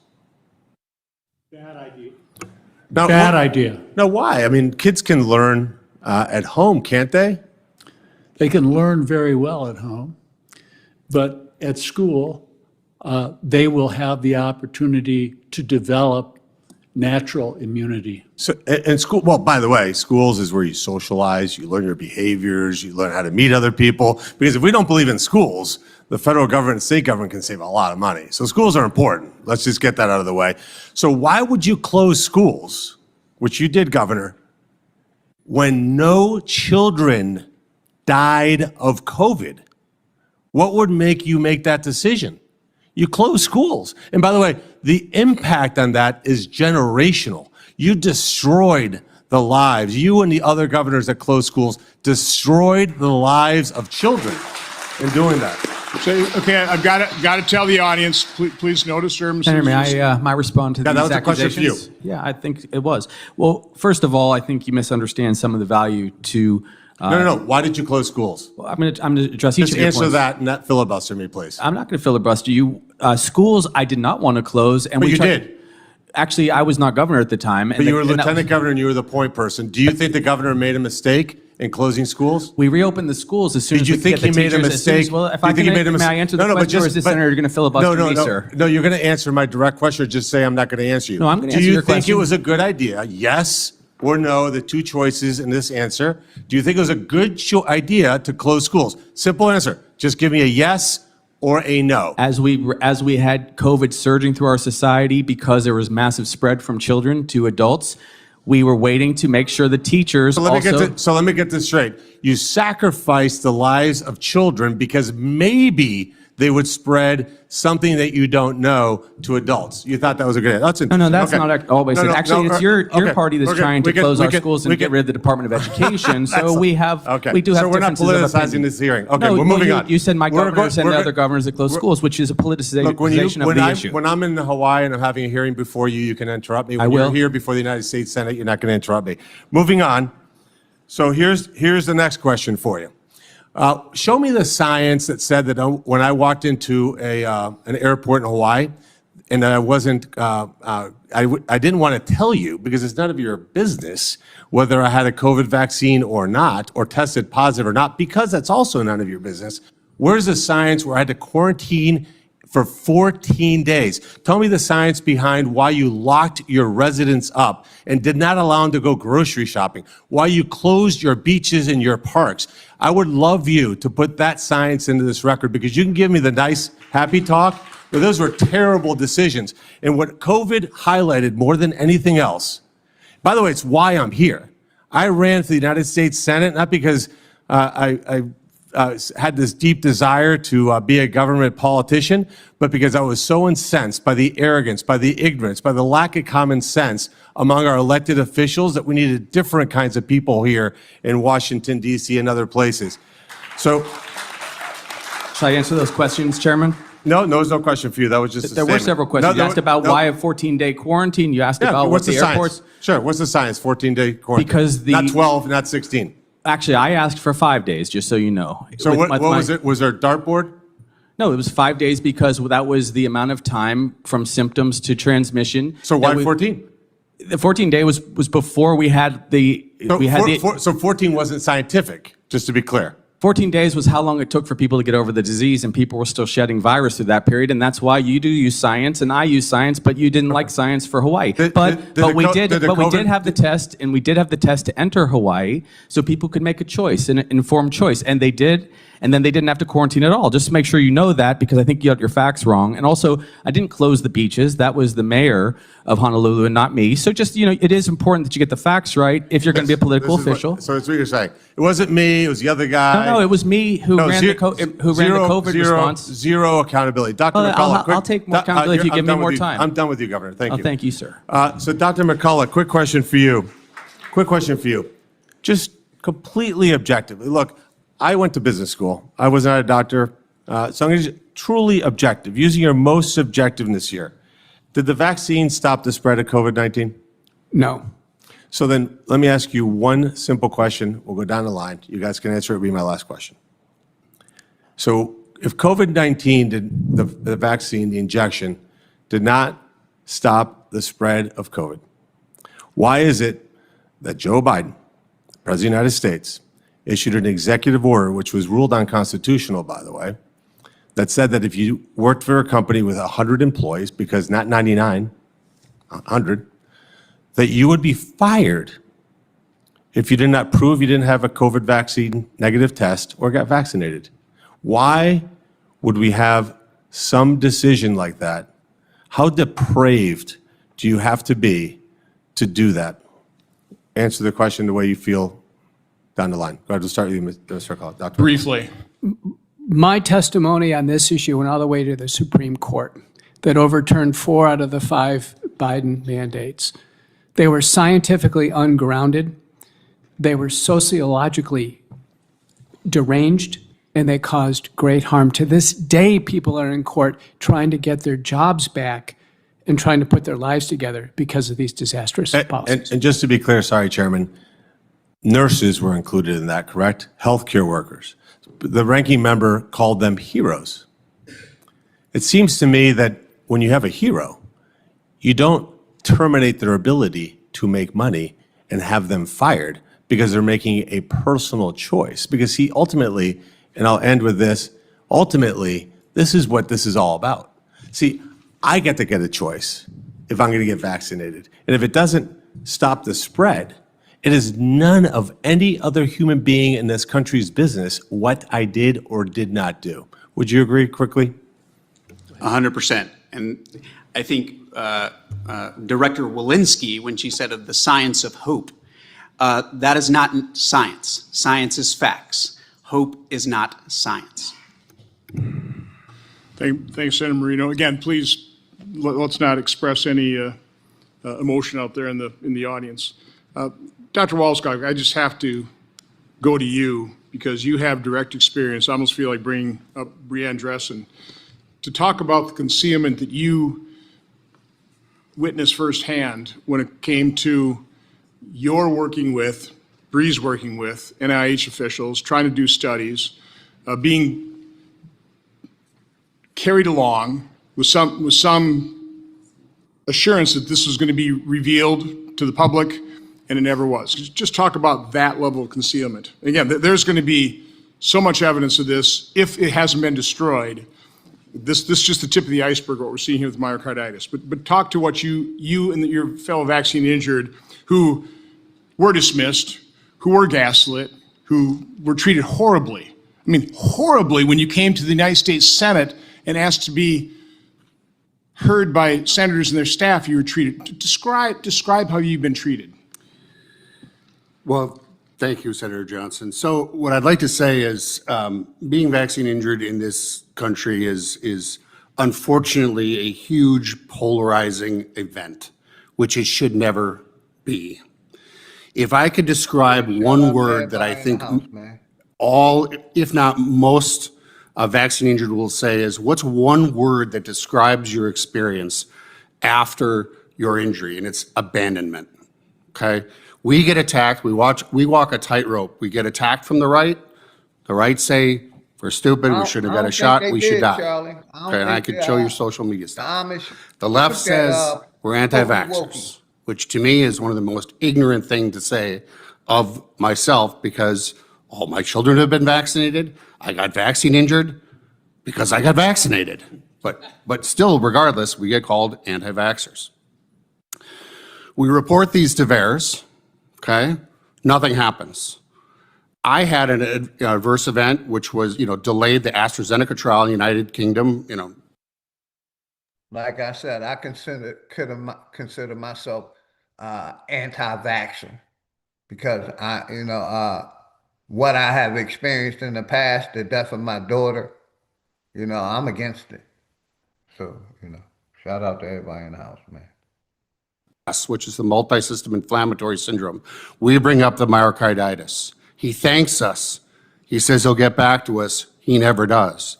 That went on for 2 years. So for people that think it's this kumbaya where people are listening to us and people are all in these federal agencies are trying to help it get to the bottom of it, it is the farthest from the truth. So there've been a number of claims I definitely made. agree with And I that think there'll be statement. They continue ain't to be trying a to number of fix claims shit. made. I just ask anybody making a claim, Like I said, please provide your citations. the two topics is white terrorism today.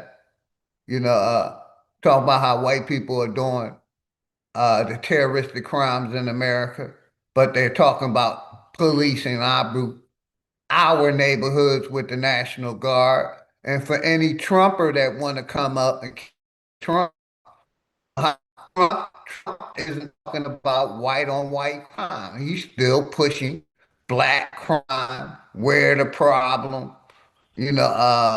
Got to police our communities more. So any Trump supporters out there want to come and tap it up? Let's talk about it, man. We talking about white on white crime. Let's look up the stats. Let's go, man. Hopefully everybody good, man. Quick little tap in today to keep the channel active. I will be back next week.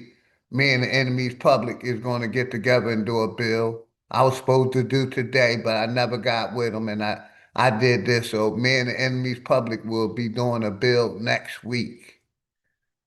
Shout out to enemy's public, man. Shout out Charlie, Rum Ham Solo, all my Flat Power family, man. We shout out to Brother Sanchez going in, on white people being the terrorists in America. How, they have white crime, but they ain't talking about white crime. They only talk about black crime or crime in our communities. But as we see, most of the terroristic acts in America is done by white people. These white extremists, left and right, both sides of the parties have extremists. Just not left. They got the right extremists. Then you got the transformers.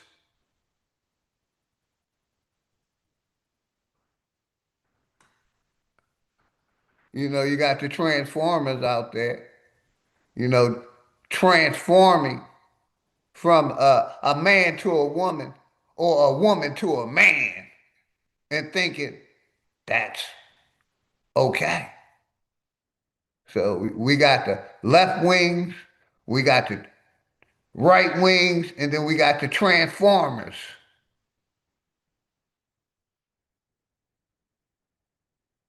The alphabet crew.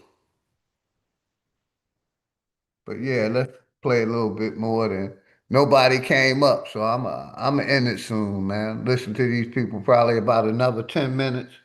If nobody come up, man, we're gonna close out with some music. I was thinking about taking it on the road. I'm going to a birthday party for somebody at the pool hall. Let me let my brother, the enemy's public, up. Grand Rise, much love, brother. Let you get your mic together. And Nate, next time we're going to have that conversation, Nate. You know what I mean?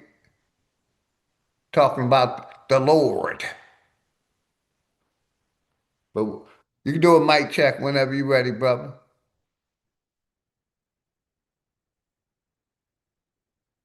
Appreciate you.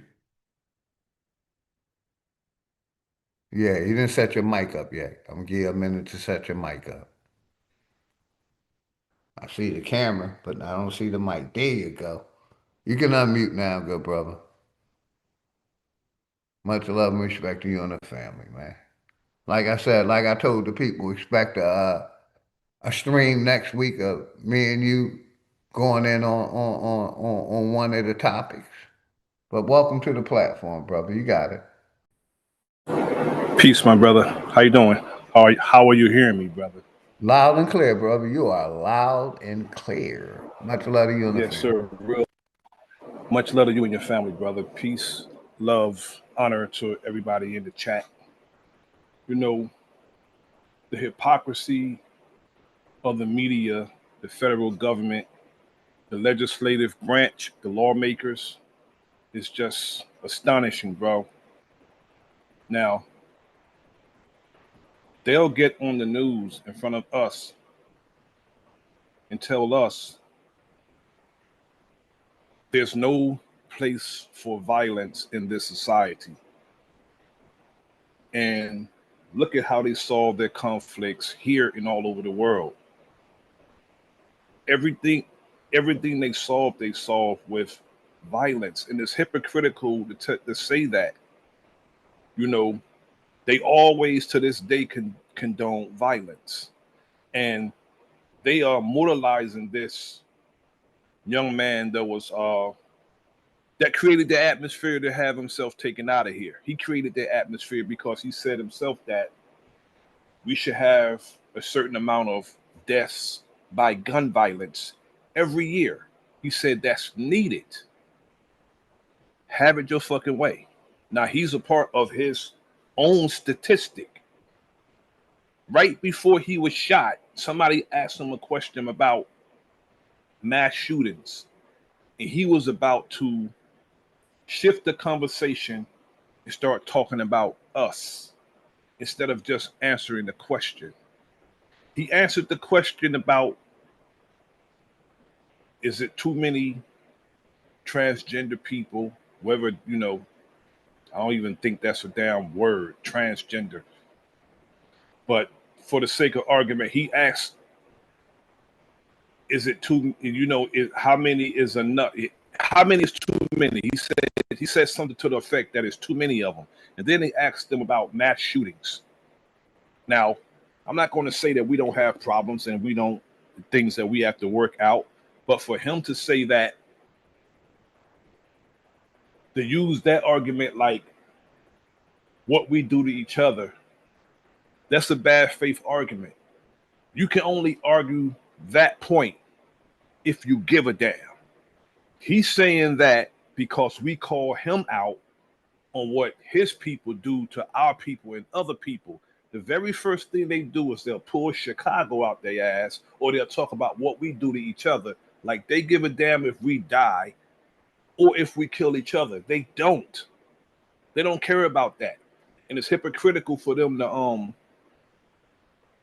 talk like that. The man's last words were gang violence. That was his last words. His rhetoric was to implicate and criminalize our people. That's what his intentions was, to criminalize our people. Now, this didn't happen in Chicago. This didn't happen in Washington, D.C. It didn't happen in Baltimore or New Orleans or anywhere our people are. This happened among his own people in a more than likely sundown state.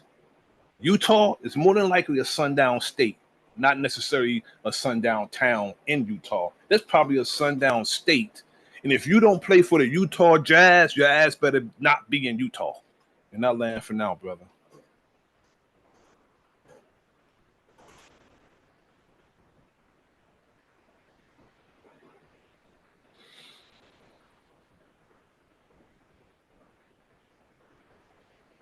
I can't stand these hypocrites with, their foolishness and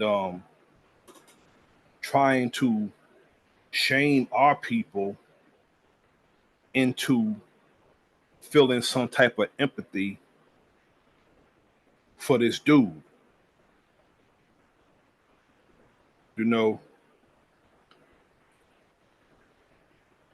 He created that atmosphere, and As far as the words sympathy and empathy, he himself said that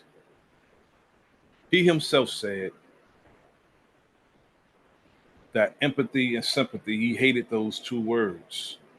Empathy is a made up new age term that's problematic and it's for weak people. You know,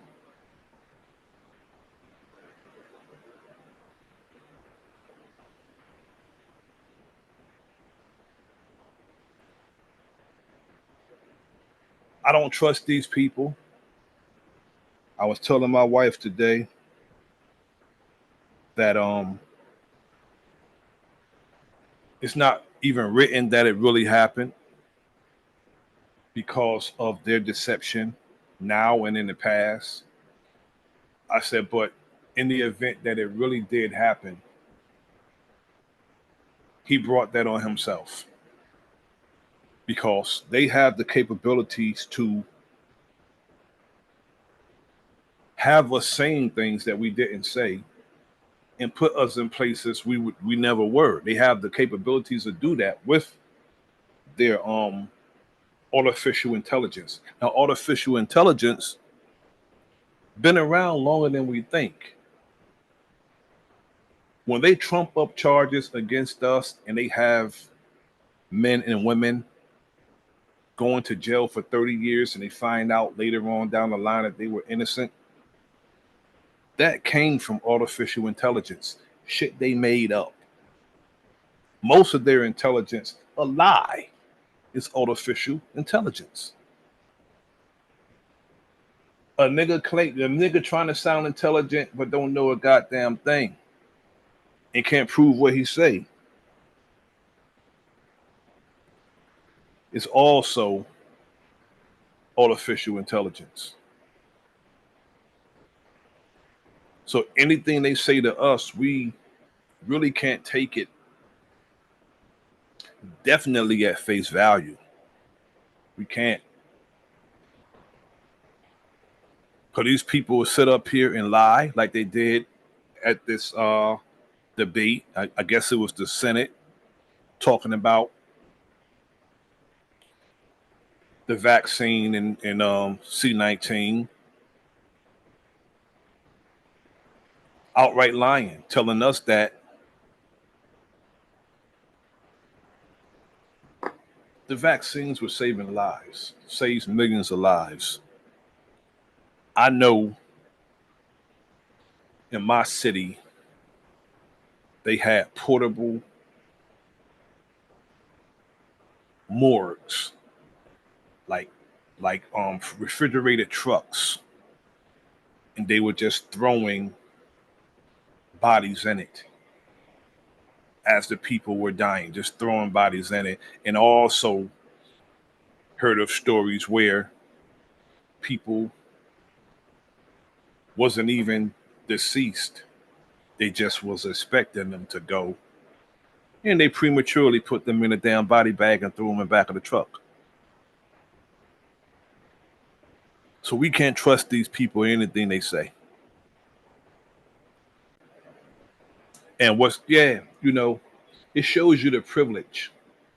Now, we had a police officer that was killed, a brother who was killed not too long ago.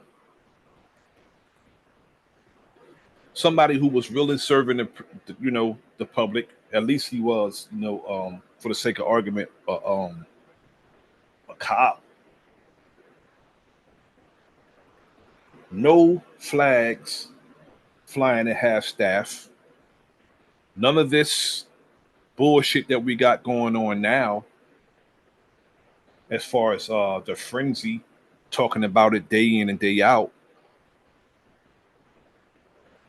He get a presidential accommodation for being a goddamn outright racist. Gets a president accommodation. His body is being flown in Air Force Two with the vice president. It shows us that they share his sentiment about us. It's all they show us. that they share his sentiment. Everything that he said about us, he agreed, and they expect us to mourn him.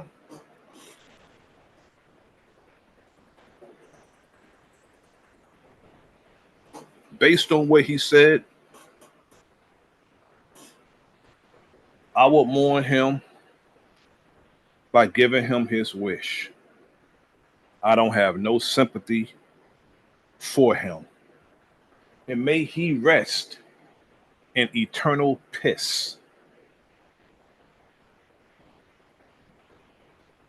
And when they do put him in the ground, if they are putting him in the ground, really,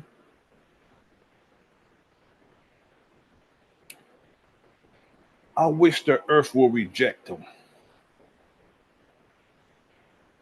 reject his body, spit it out.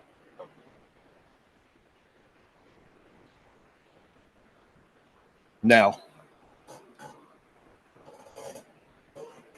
the brother in the chat, old dude, said something that we should heed. Stay away from crowds.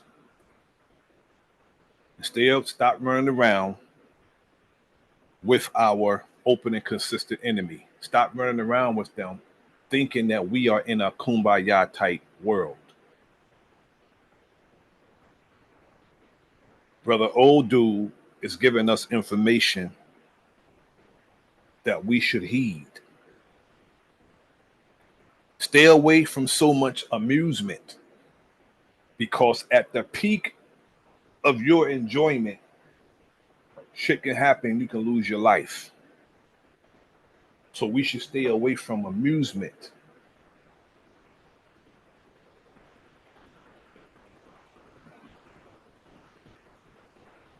Now,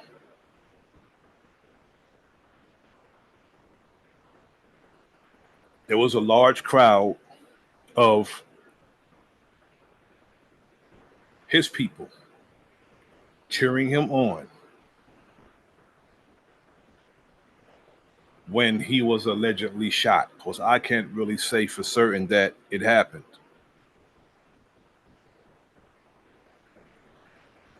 But he was among his own people when that happened.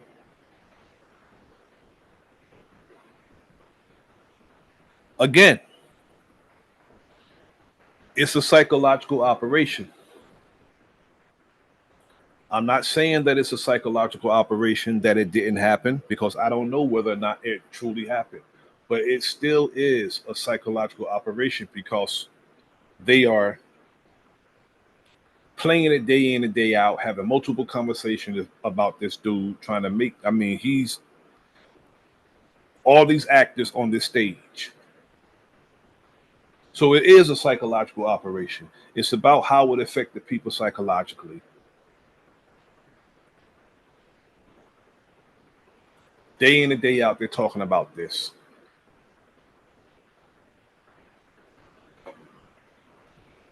All this when they have a sale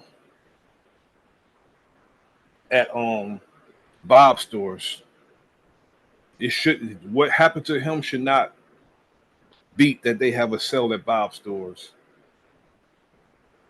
or Jennifer convertibles. I think the sale is more important than covering this dude.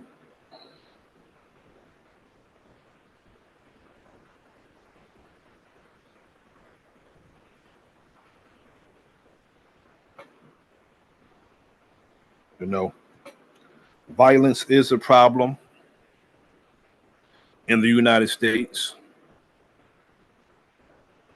Yet I think that the National Guard were sent to the wrong cities, because while the National Guard are in cities where our people govern, we have schools in Minneapolis being shot up, legislative members being shot at in other states. You know, I think the National Guard is in areas it shouldn't be in. But I know why all this is being done, because it's a play. It's a play. It's a play and it's a play, meaning theatrics, and it's also a chess move. It's also that, you know. And all of our young brothers, unless you are organized with capabilities, even if you are, don't be the aggressor in any fight. Don't be the aggressor in any fight, but fight with those who fight against you. Fight like hell with those who fight against you. But don't be the aggressor in any fight. And it's really stupid to give your war strategy on social media. It's stupid. Some of our people are just plain damn stupid. We'll get on social media and tell somebody what they're going to do, like it's a prize fight. Some of our people are stupid. What you should be doing is handling your business, organizing and strategizing in the event that you have to defend yourself. You running your goddamn mouth instead of training. That's what you should be doing, training. Formulating a strategy in the event you have to defend yourself. But no, they want to make videos and sound tough.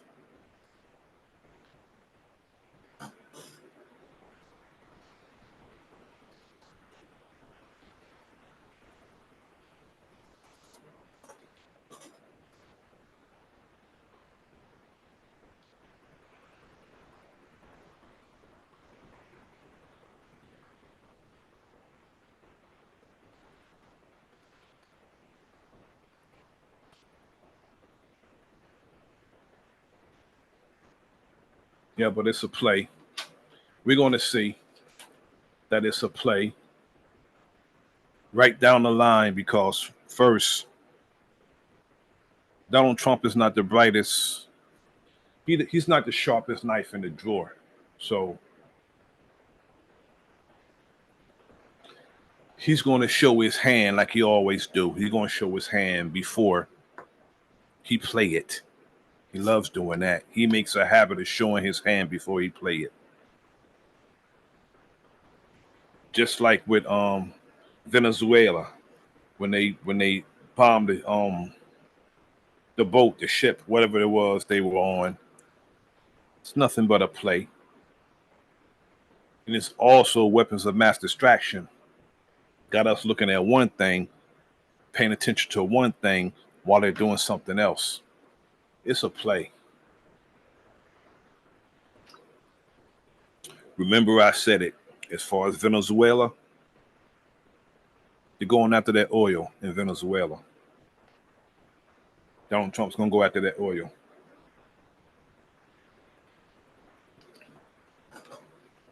They got crude oil down there.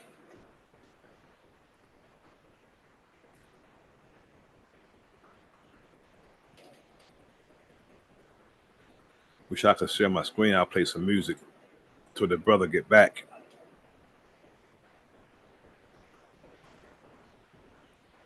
Yeah, if I had this happen too, in the middle of a stream, for some reason power go out. I had that happen before too.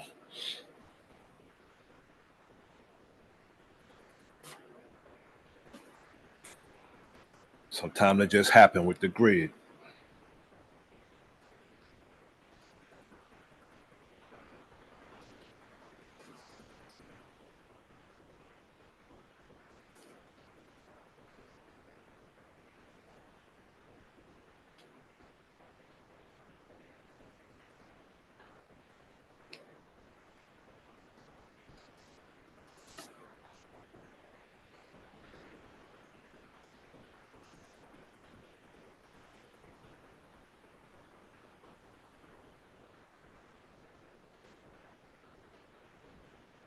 So any of us who, and I know nobody on in this chat,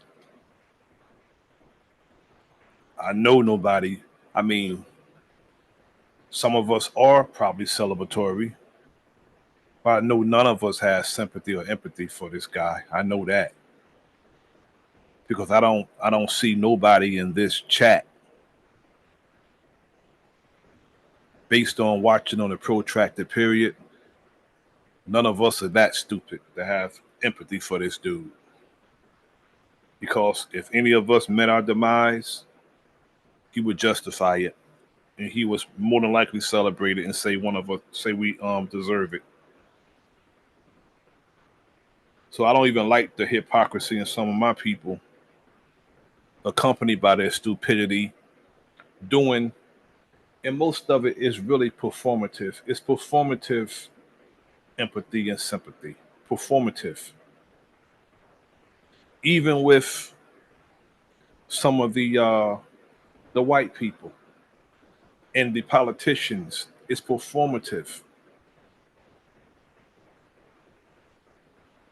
All this bipartisan stuff that happens when something happens, all of that is performative. I'd rather you be outright upfront and keep it real with me instead of being performative. If you don't care about me, say it. Don't front for me acting like you care about me, being all performative. And that's just what it is. Some of it, and it's even worse with our people being performative, saying that I don't wish that on nobody. The man brought it on himself. That's what he wanted. He said it should be a certain amount of deaths by gun violence every year. Now he is in that number. He's in that number. If that happened, he's in that number. Just, in the event that that really truly happened, he's in that number. I don't like the bandwagon pandering self-hatred at self-hating ass Negroes parroting what they heard on television and social media. Because it wasn't about no damn freedom of speech. Saying he something happened to him because he spoke his mind. It was freedom of speech. Nah, it wasn't about that. It's not about that. Because the dude was nothing but a peon, a loud peon who had influence. They got those young people through that idiot. He was spewing stuff that he knew wasn't true. And he thought because he said it loud, that made it true.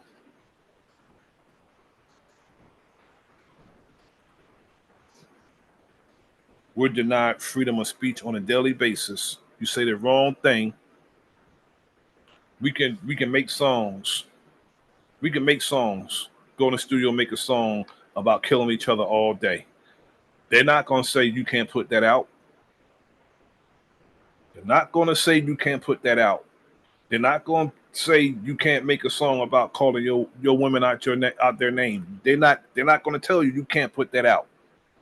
They used to would tell you that, but now they would not tell you, well, that you can't drop that song. Go in there and make a song about killing anybody else besides your own people. See if they allow that to stay out. So I don't want to hear that freedom of speech nonsense.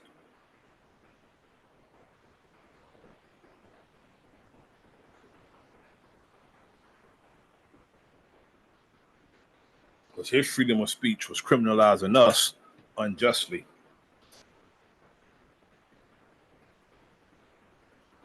Even some of our people who didn't hear his name didn't know who he was prior to September 10th are parroting what they heard on mainstream media.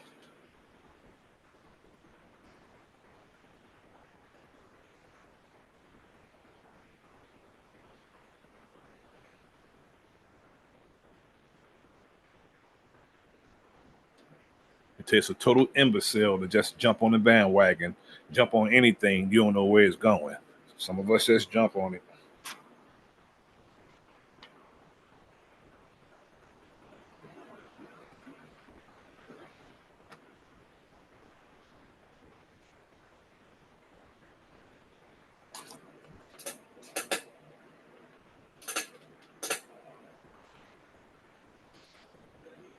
Pardon me one second, folks. Give me a minute, folks.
Peace, family.